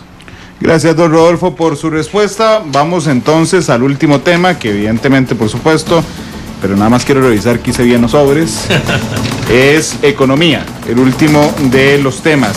En economía, la pregunta se las va a plantear don Ronulfo Jiménez, de la Academia de Centroamérica. Don Rodolfo ahí tiene una copia de la pregunta, don Rafael ahí tiene una copia de la pregunta. Escuchemos la consulta de don Ronulfo Jiménez. En el sector público de Costa Rica no existe un verdadero sistema para evaluar el desempeño de sus funcionarios. Las preguntas serían: ¿usted estaría de acuerdo con establecer un sistema para evaluar a los funcionarios públicos? Y en el caso de que estuviera de acuerdo, ¿le parecería que esta evaluación se use para premiar a quienes resultan bien evaluados y para despedir a aquellos funcionarios que no sean bien evaluados? Don Rodolfo, usted tiene 3 minutos para contestarle a don Ronulfo. Muchas gracias, don Ronulfo. Yo creo que sí, tenemos que avanzar especialmente en el tema del desempeño del funcionario público. Pero creo que uno de los elementos centrales es separar la evaluación del castigo o del premio. Me parece que la evaluación es un instrumento para la mejora en la prestación de los servicios públicos. Cuando lo asociamos al castigo, despido, o cuando lo asociamos al premio, encontramos todas las distorsiones. A mí me tocó en distintos momentos ser incluso tribunal de pruebas de grado de doctorado sobre por qué casi el 99% de los funcionarios eran calificados como muy buenos o excelentes. Porque el sistema de evaluación, al ligarlo al tema de los castigos o de los premios, distorsionó el modelo de evaluación. En otros países, en los Estados Unidos, en Europa, las empresas y las instituciones se enfatizan en la evaluación consistente y constante para mejorar, para acompañar, para evaluar deficiencias. Hay otra tarea que corresponde al gobierno, que es que si no se cumplen los requisitos, pero ya no en la calificación anual, si no se cumplen los requisitos para cumplir los servicios públicos que debemos a la población, ahí hay la posibilidad de aplicar las reglas que establece el propio Código de Trabajo y las reglas en el orden del servicio civil y del empleo público. Creo que el tema central es garantizar que los empleados también estén más motivados. Me tocó ser director de Reforma del Estado y descubrir en los estudios que a pesar de que ganaban más en promedio, que tenían más vacaciones, que tenían más seguridad en sus empleos, tenían menor motivación que en el sector privado. Eso fue hace muchos años y se mantiene la misma regla. Hay que descubrir cómo motivar a los empleados públicos. Hoy muchos de ellos no cumplen porque tienen problemas muy serios, porque los han puesto a llenar papeles, a participar en comisiones, a participar en debidos procesos. Los empleados públicos no deben vivir con una espada de Damocles. Ahí la clave, como lo he dicho en otras ocasiones y lo decía el mío Cid, serían buenos vasallos si hubiera buen señor. Mi experiencia en la administración pública, no es que se han sido tantos años, pero en distintos campos, como jefe y como presidente ejecutivo de la Caja, pero también como jefe en la Asamblea Legislativa cuando era muy chiquillo, o como jefe cuando fui director de Reforma del Estado. Me parece que lo que he aprendido yo es que la mayoría de los empleados, si tienen un buen jefe que los motiva a trabajar y lograr las metas, y fija claramente las metas, y fija claramente qué se debe cumplir en cada semana, los mismos trabajadores del sector público se van a encargar de comprometerse con la institucionalidad, incluso de llamarle la atención a sus compañeros que no cumplen con las funciones esenciales en el empleo público. Gracias, don Rodolfo, por su respuesta. Don Rafael, tiene usted 3 minutos para contestarle a don Ronulfo. Muchas gracias, don Ronulfo. Bueno, mi experiencia gerenciando y administrando me demuestra que lo que no se mide no se concreta. Y sin duda alguna, yo sí creo que el método de evaluación, a diferencia de lo que plantea don Rodolfo, es necesario para que exista una retribución, una recompensa y eventualmente para que el que no lo está cumpliendo, pues tenga también una consecuencia. Los objetivos para que sean posibles de que den esa motivación y que generen eficiencia, tienen que cumplir con parámetros muy claros, deben ser medibles, deben ser realizables, que se puedan lograr, tienen que ser específicos, o sea, concretos y tienen que ser tangibles. Hemos propuesto que como parte de esta estructura de evaluación, relacionándolo con lo que tiene que ver con la reducción de los trámites, un ejemplo concreto en un ministerio donde sabemos que tienen que pasar muchos de los trámites para poder establecer una empresa, ponerlo como un objetivo de carácter general en una dirección y ahí bajarlo al nivel de todos los funcionarios que intervienen en eso. Son objetivos específicos, realizables, medibles. Y eso va a generar para mí una motivación, porque lo viví en el sector privado. Si usted le establecen parámetros para que usted se desempeñe y usted los logra, por supuesto con un acompañamiento, porque nadie nace aprendido. Y ahí es donde interviene el sector de recursos humanos, para decir, bueno, vamos a llenarle aquí a Rafael o a Randall o a Rodolfo estas deficiencias que puede tener, le damos a entrenar para que pueda desempeñarse mejor. Pero para mí no hay mayor satisfacción en una persona, en un ser humano, de saber que está cumpliendo con su deber, que está contribuyendo con su país, que está haciendo que las cosas se logren y avancen. Hay que medirlo. Y sí, en la vida todo tiene consecuencias, me lo enseñaron desde muy niño. Y si yo cumplo, y si yo logro las cosas, tengo que tener una retribución, es lo lógico. Y si a través, obviamente no va a ser que en el primer fallo, la primera evaluación en un año que no cumpla con esos objetivos, pues vaya a ser despedido. Porque muchas veces la misma falta tal vez ha sido en contratar a una persona que no tenía las calificaciones necesarias para desempeñarlo. Démosle oportunidad, entrenémosle, motivémoslo.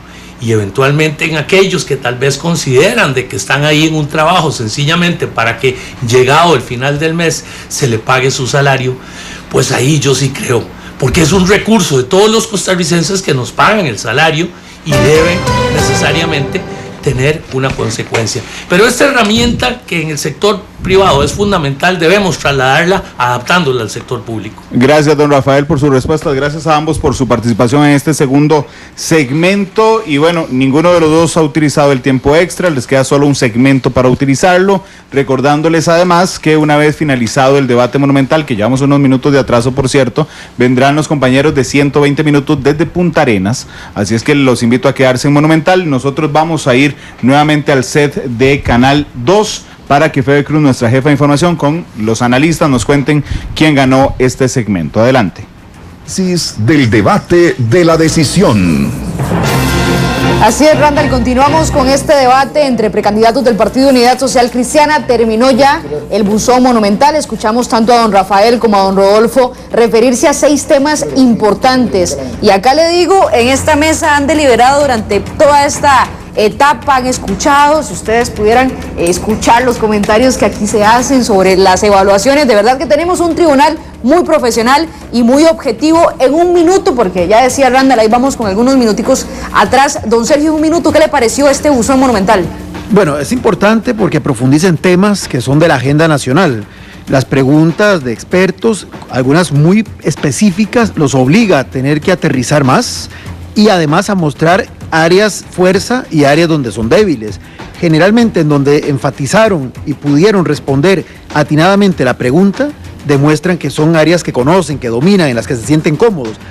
Por el contrario, en aquellas en que fueron un poco más dubitativos, muestra pues que sí tienen un conocimiento, pero no tan profundo de esa temática. Me parece que el formato ayuda a ir identificando esas fortalezas y esas debilidades que cada uno de ellos tiene, que evidentemente pues no son conocedores de todas las materias, y les da o inclusive una pista de por dónde tienen que profundizar un poquito más y en dónde sí tienen ya un dominio mucho más claro y preciso de la temática. Don Gustavo, evidentemente se veía a uno de los candidatos o a otro cómodos en algunos temas en este bloque. Sin duda alguna, de hecho, lo que observamos en el primer bloque, ¿verdad?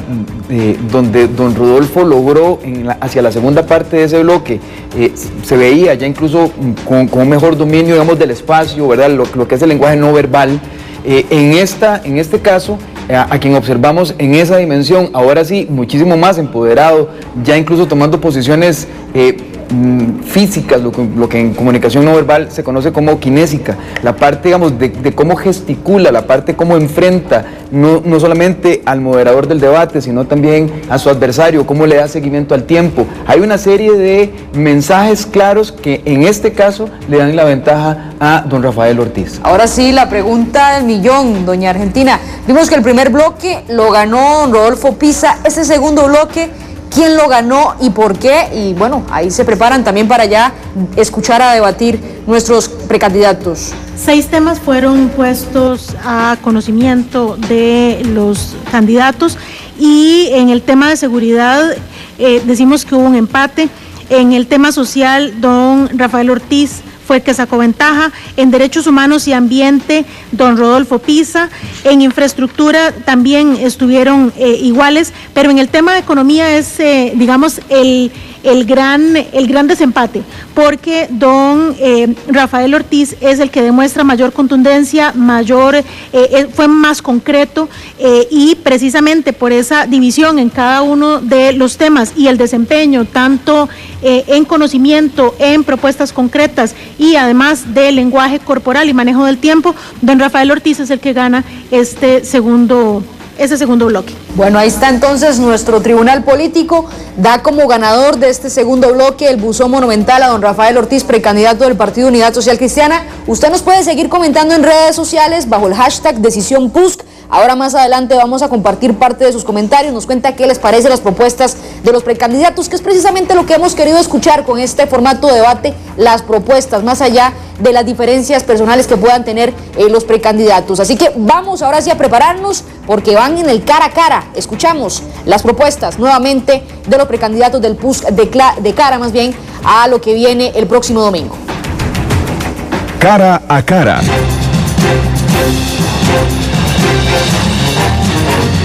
Regresamos a la cabina principal de Radio Monumental, por supuesto agradeciéndole su compañía. Esta será la última vez que usted escuche debatir en esta precampaña a don Rafael Ortiz y a don Rodolfo Pisa.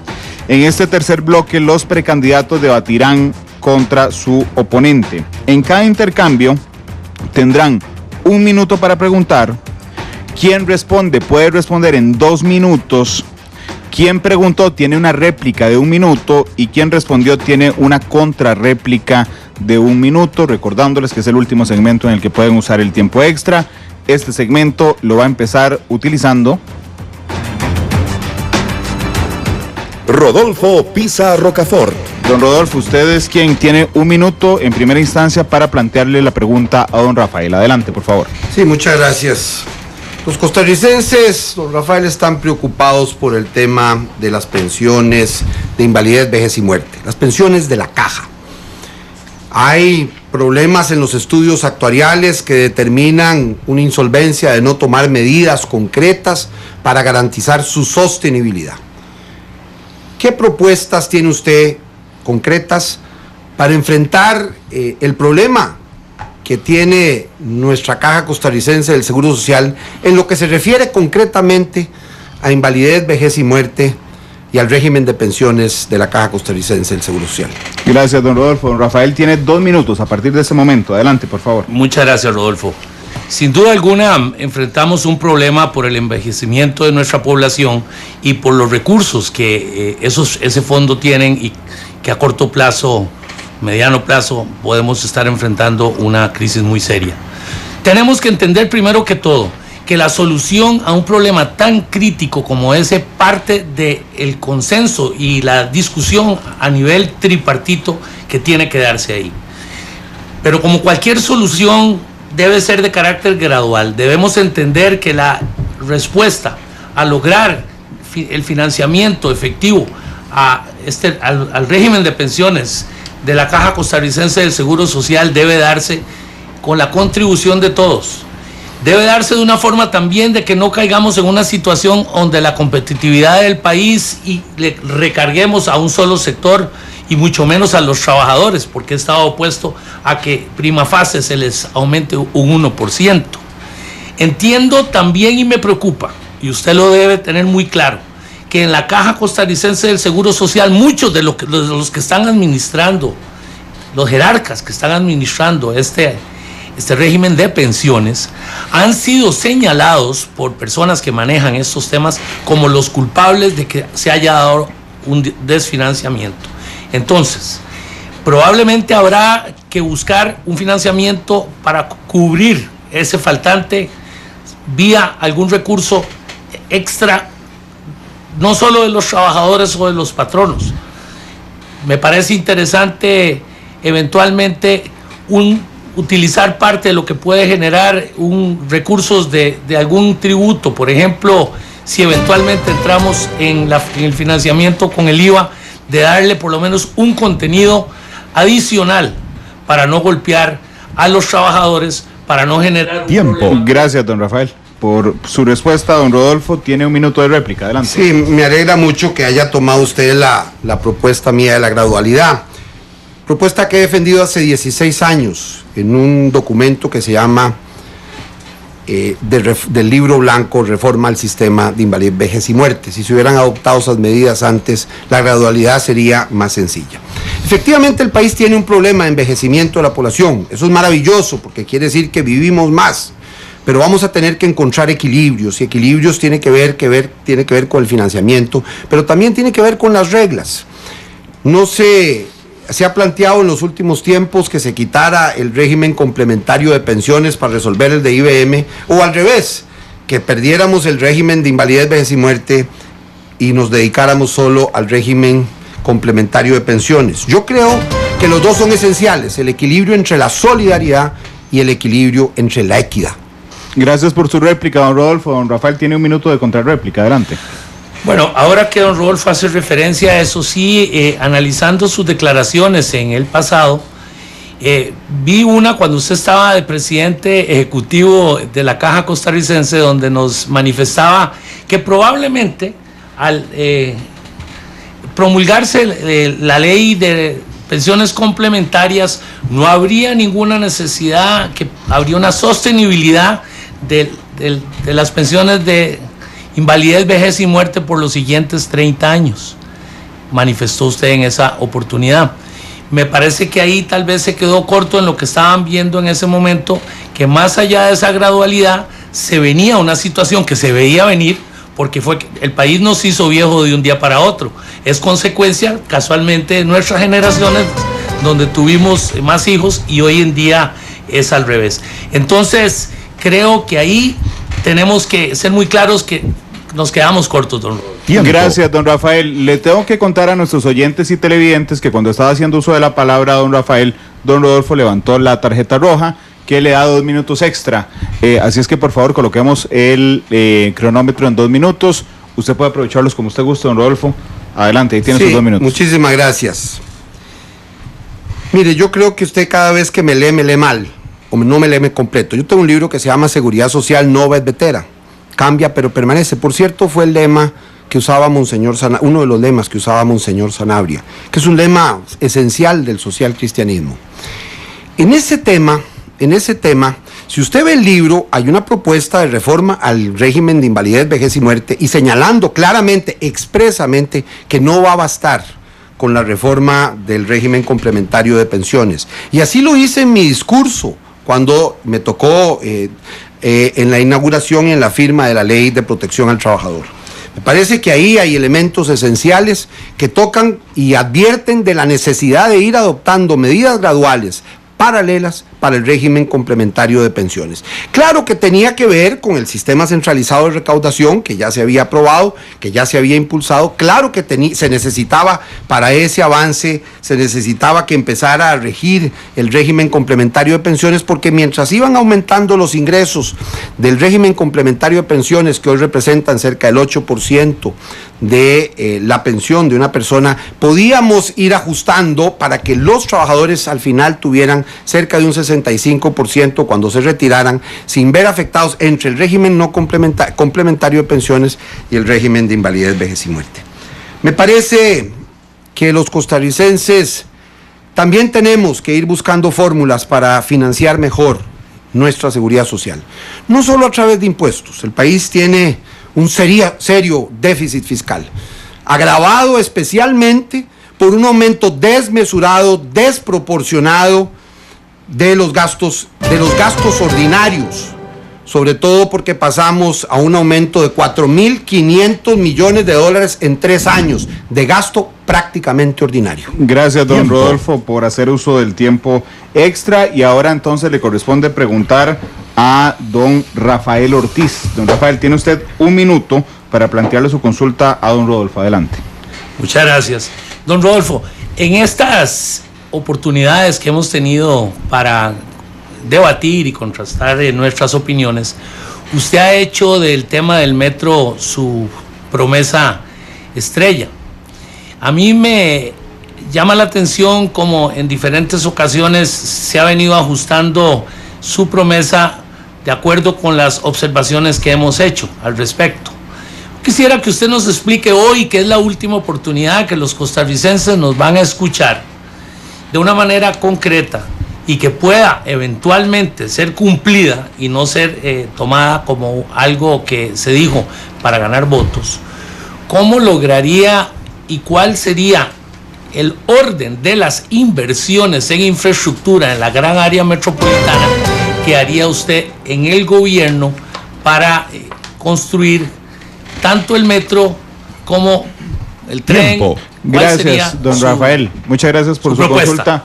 Muchas gracias. 2 minutos. La propuesta del metro aparece en el programa de gobierno El Camino Costarricense, que fue el que presentamos a los costarricenses, tanto los candidatos a diputados como el que les habla en la última campaña electoral en la página 32, mucho antes de que el Colegio de Ingenieros y otros empezaran a hablar de él. Y ahí vienen más detalles. He señalado que necesitamos una primera línea de metro,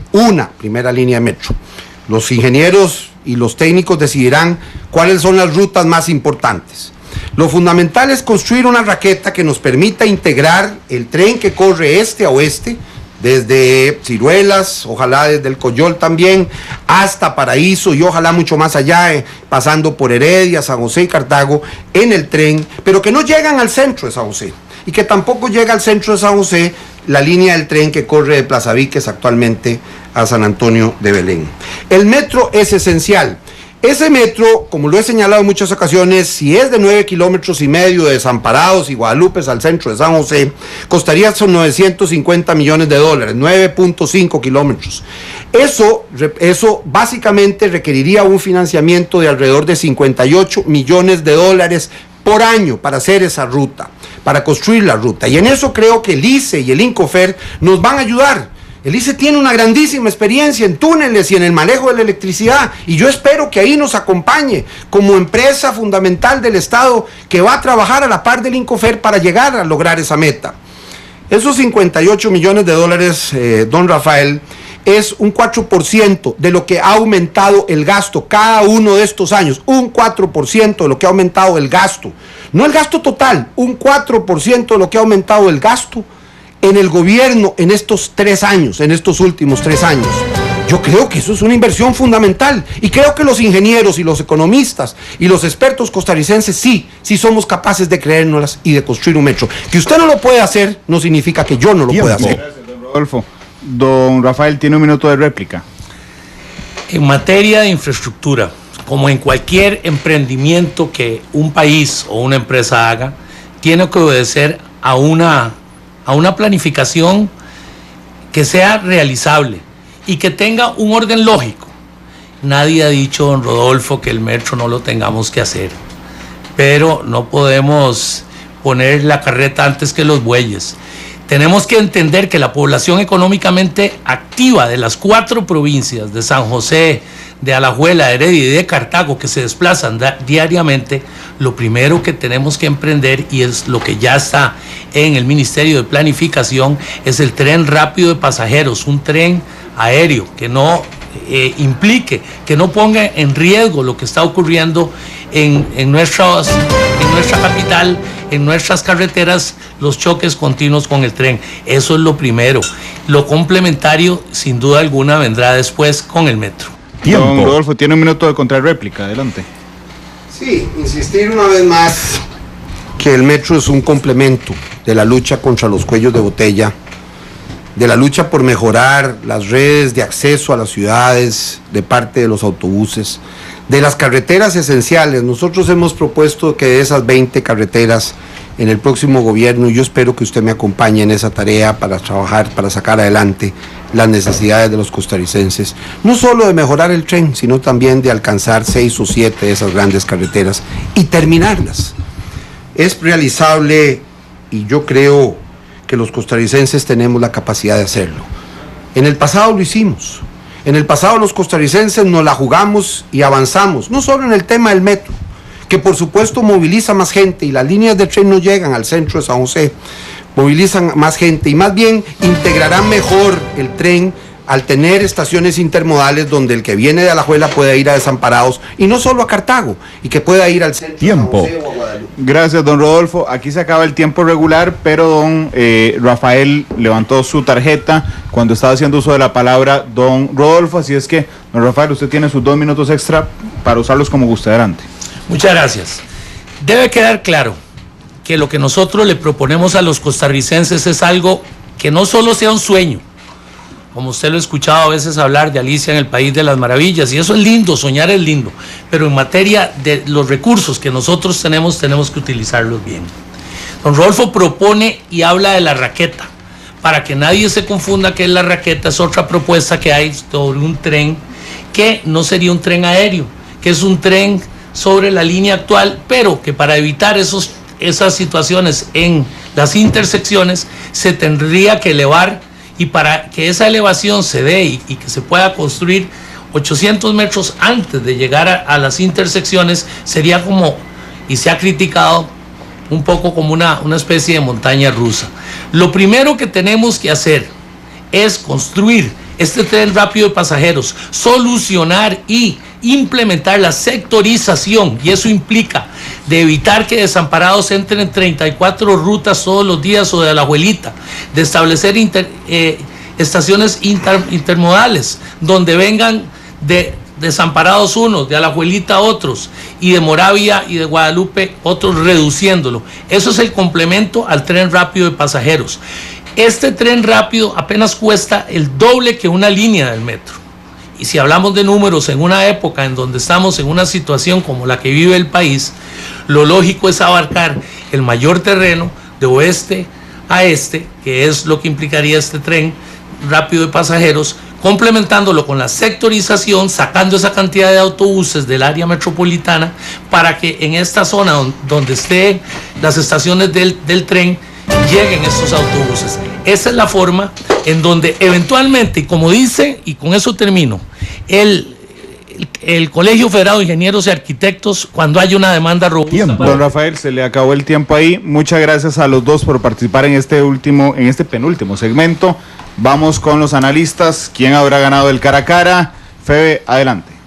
El análisis del debate de la decisión. Así es, Randall, continuamos con nuestro tribunal político acá después de este cara a cara donde hemos escuchado debatir a los dos precandidatos del Partido Unidad Social Cristiana. Don Gustavo, inicio con usted. Por lo menos de lo que habíamos visto en anteriores debates, cuando estaban frente a frente ambos precandidatos, se dejaron atrás ya los temas de que si uno pertenecía al libertario, de que si el otro votó por don Gonzalo Ramírez el 1 de mayo, y vimos dos ejes importantes: pensiones y también el metro, donde incluso escuchamos cosas que no habíamos escuchado en las propuestas de ambos precandidatos, don Gustavo. Sí, sin duda alguna, y aquí la felicitación a Monumental, porque efectivamente hace ver que un debate planificado bajo la modalidad de discusión de ideas aleja precisamente de la coyunturalidad, nos aleja del día a día, de los debates de corto alcance, para ponernos en dimensiones un poco más grandes con Soluciones País. Entonces la felicitación al programa también, a Randall, a vos y a todo el equipo de trabajo acá, porque efectivamente esto es una dinámica completamente diferente, en el que la población puede ver dónde hay diferencias. Y aquí sí hay diferencia muy marcada, cada quien llevó, digamos, agua a su molino, como se dice normalmente. Don Rodolfo Pisa lleva a don Rafael Ortiz al tema del campo sobre pensiones, en donde él es una autoridad precisamente para traerlo a su campo, y en ese sentido don Rodolfo logra distanciarse no solamente por el tema de la dicción en términos del uso de algunos recursos retóricos, como es cada vez que usted me lee mal, ¿verdad?, sino para darse el chance de poder explicarle, digamos, le levanta la voz, por decirlo de alguna manera, impone cuáles son sus argumentaciones, y en la argumentación evidentemente se nota, ¿no?, que el campo de dominio de don Rodolfo Pisa es efectivamente el tema de la Caja del Seguro Social.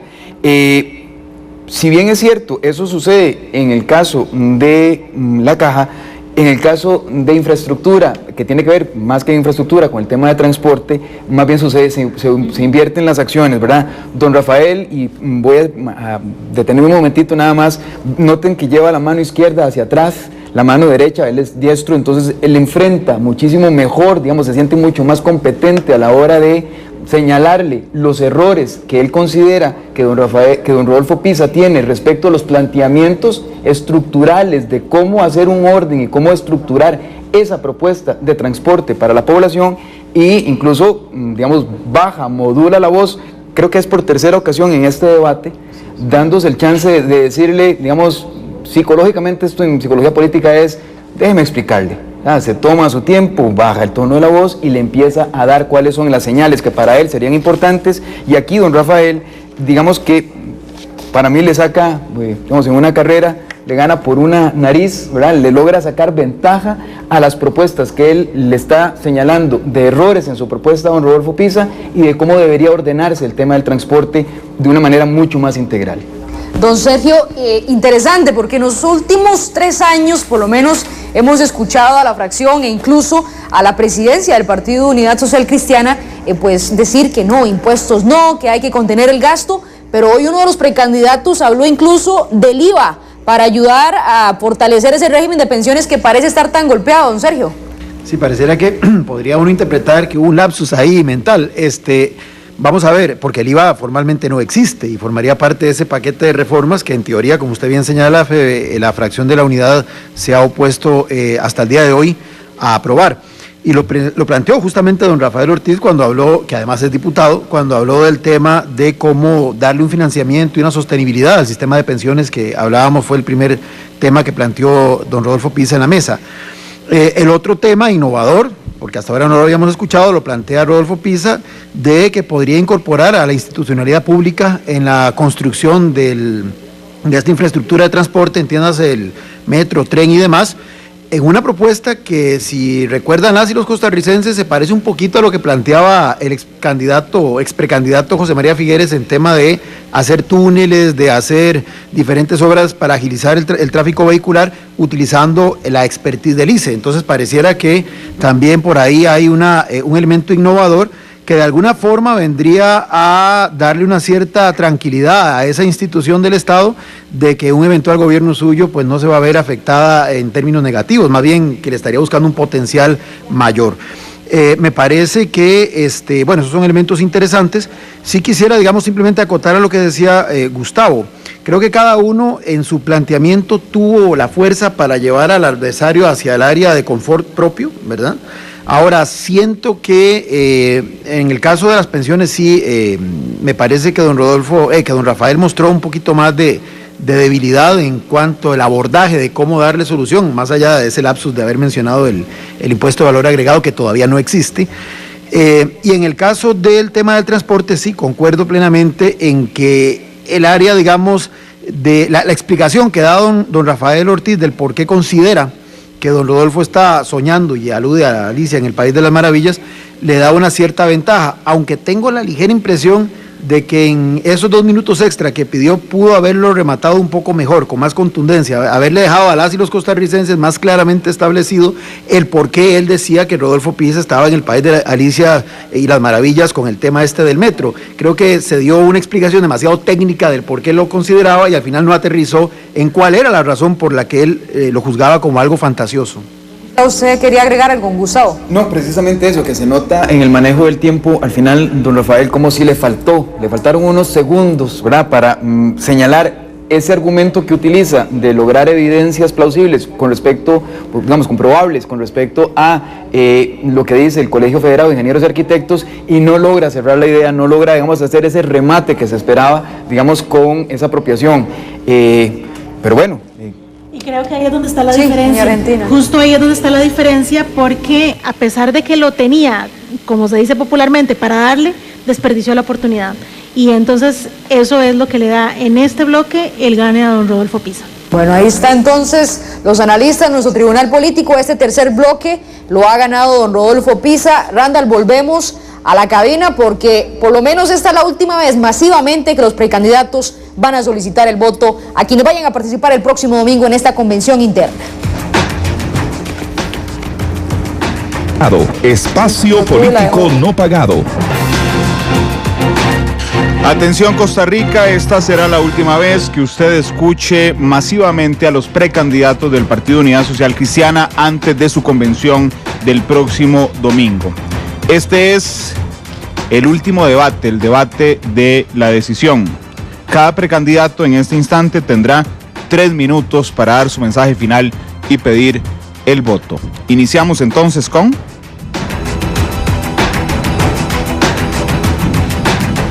Rafael Ortiz Fábrega. Don Rafael, tiene usted 3 minutos para su última intervención. Adelante, por favor. Muchas gracias. Costarricenses, el próximo domingo vamos a celebrar nuestra convención del Partido Unidad Social Cristiana. Tendremos sin duda alguna la posibilidad de decidir entre 2 alternativas que, aún siendo de un mismo partido, tenemos visiones, diferencias importantes a la hora de tomar esa decisión. Claramente he establecido cuáles son nuestras posiciones en relación a lo que es las necesidades que tienen nuestros sectores más pobres, la importancia que tenemos de defender nuestra institucionalidad. En estos debates hemos hablado de la necesidad de defender a nuestra banca estatal, que en algunos casos personas han querido cuestionar y plantear la posibilidad de privatizarlas. Pero yo les quiero decir a los costarricenses y a los socialcristianos que entienden que los políticos tradicionales nos han defraudado, que es el momento de que tengamos una presidencia en un gobierno socialcristiano de un presidente que esté identificado con esas ideas y con esas propuestas, que entienda claramente el dolor que tiene una familia que ha perdido a su hijo, el dolor que tiene una madre al no poder cumplir con las necesidades de su hogar, las situaciones que enfrenta un joven de no poder conseguir un trabajo. Eso para nosotros es fundamental y tendremos la posibilidad entonces de pensar quién es aquel candidato que puede atraer a la mayor cantidad de costarricenses que no pertenecen a nuestro partido, cuáles son las propuestas que se identifican con aquellos sectores de nuestra población que quieren vivir en una situación mejor. Yo termino diciéndoles que para mí la presidencia de la República no responde a alcanzar un éxito personal. Para mí, sencillamente, mi compromiso es con mi pueblo y con mi gente. Y tener, al terminar nuestro gobierno en 4 años, la satisfacción de saber que nuestra población está en mucho mejores condiciones, que nuestras familias le hemos dado las herramientas para construir su sueño, para poder vivir mejor. Y que, ante todo, sepan que los que asumimos esa tarea lo haremos siempre, respetando las normas de probidad, de ética, más importantes que nos han enseñado y que vienen desde nuestros antepasados. Ese día, costarricenses, comenzaremos a recuperar la confianza y la esperanza en nuestra democracia. Tiempo. Don Rafael, muchas gracias por haber participado en el debate del día de hoy. Don Rodolfo tiene 3 minutos para su mensaje final. Adelante, por favor. Sí, muchísimas gracias. Gobernar es preocuparse por la gente, no solo compartir sueños, comprometerse con los sueños de todos los costarricenses. Los ticos fuimos capaces de enfrentar, cuando éramos un pueblo labriego y sencillo, de enfrentar a los filibusteros. Fuimos capaces de hacer una constitución cuando apenas éramos 50,000 habitantes y un país con pocas personas que sabían leer y escribir. Fuimos capaces de hacer la educación pública gratuita y obligatoria hace más de 140 años, cuando en Europa todavía se soñaba con ella. Fuimos capaces de construir un tren desde San José, desde Alajuela hasta Limón. Fuimos capaces de construir desde Plaza Víquez a Punta Arenas. Fuimos capaces de hacer un teatro nacional, fuimos capaces antes que el resto del mundo, que la mayoría de los países del mundo, de abolir la pena de muerte. Fuimos capaces de electrificar la ciudad de San José mucho antes que muchos otros países y ser la tercera ciudad en el mundo que lo hacía. Fuimos capaces, todo eso hace más de 100 años.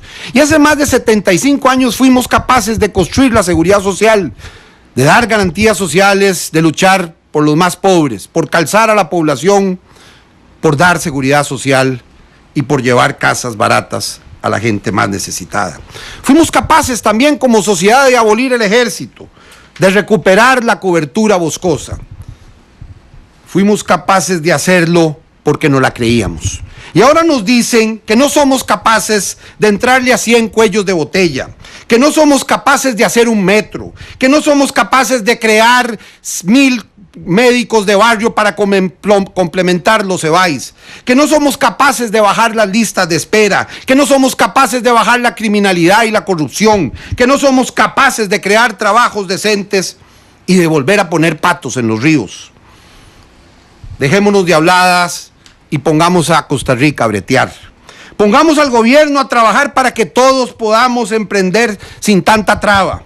Pongamos a las autoridades a enfrentar mejor la criminalidad creciente.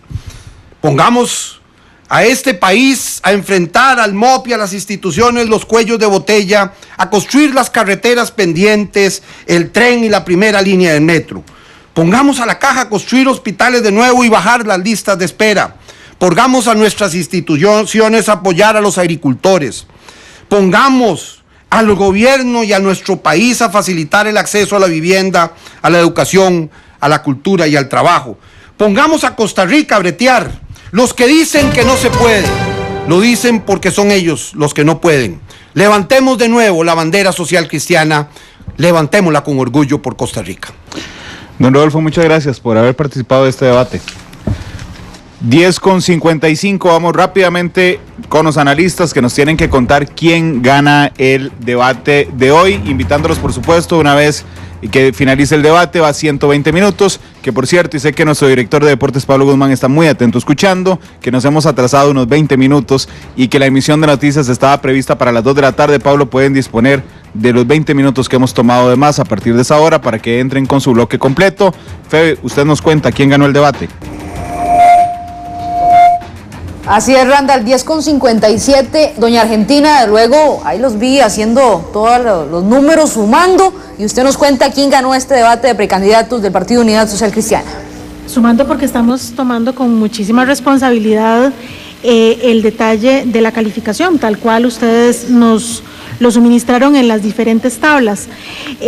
Por manejo del tiempo, lenguaje corporal, la claridad argumentativa, la estrategia de debate y el cómo va a lograr lo que propone, don Rodolfo Pisa gana el debate justamente porque en los momentos clave, ¿verdad? Supo mostrar diferencia, contundencia, vehemencia, como en el cierre que acaba de realizar, y eso es lo que marca definitivamente la diferencia, no por mucho, pero sí finalmente logra marcar esa diferencia que lo hace ganador del debate monumental. Bueno, muchísimas gracias. Entonces, don Rodolfo Pisa es el ganador de este debate que hemos planteado para usted el próximo domingo, si eso es el cristiano, a partir de las 9 de la mañana y hasta las 4 de la tarde, pues tome una decisión informada, una decisión responsable y se prepare para elegir el próximo candidato presidencial del PUSC. Quiero darle muchas gracias a nuestro tribunal político, don Sergio Araya, doña Argentina Artavia, don Gustavo Araya. Ahí estaremos, por supuesto, en los próximos debates que vayamos a realizar. Ustedes ya son parte de nuestra plantilla aquí, nuestra planilla, para que sigan con nosotros. Nos vamos a las 2 de la tarde, 2:30 de la tarde, para por supuesto devolverle a nuestros compañeros de deportes el tiempo que le hemos tomado. Volvemos con las noticias, a las 7 de la noche también noticias, y los invitamos el próximo domingo, como siempre, 87 años, Monumental responsable de llevarle a usted y acompañarle en los procesos electorales. Estaremos con la convención del Partido Unidad Social Cristiana, tendremos transmisión desde las 11 de la mañana hasta la 1 de la tarde, y después volveremos a arrancar de 6 de la tarde hasta que ya nos den a conocer las autoridades del partido un ganador en esta convención. Así que nos escuchamos nuevamente a las 2:30 de la tarde. Feliz día y gracias por acompañarnos en este debate.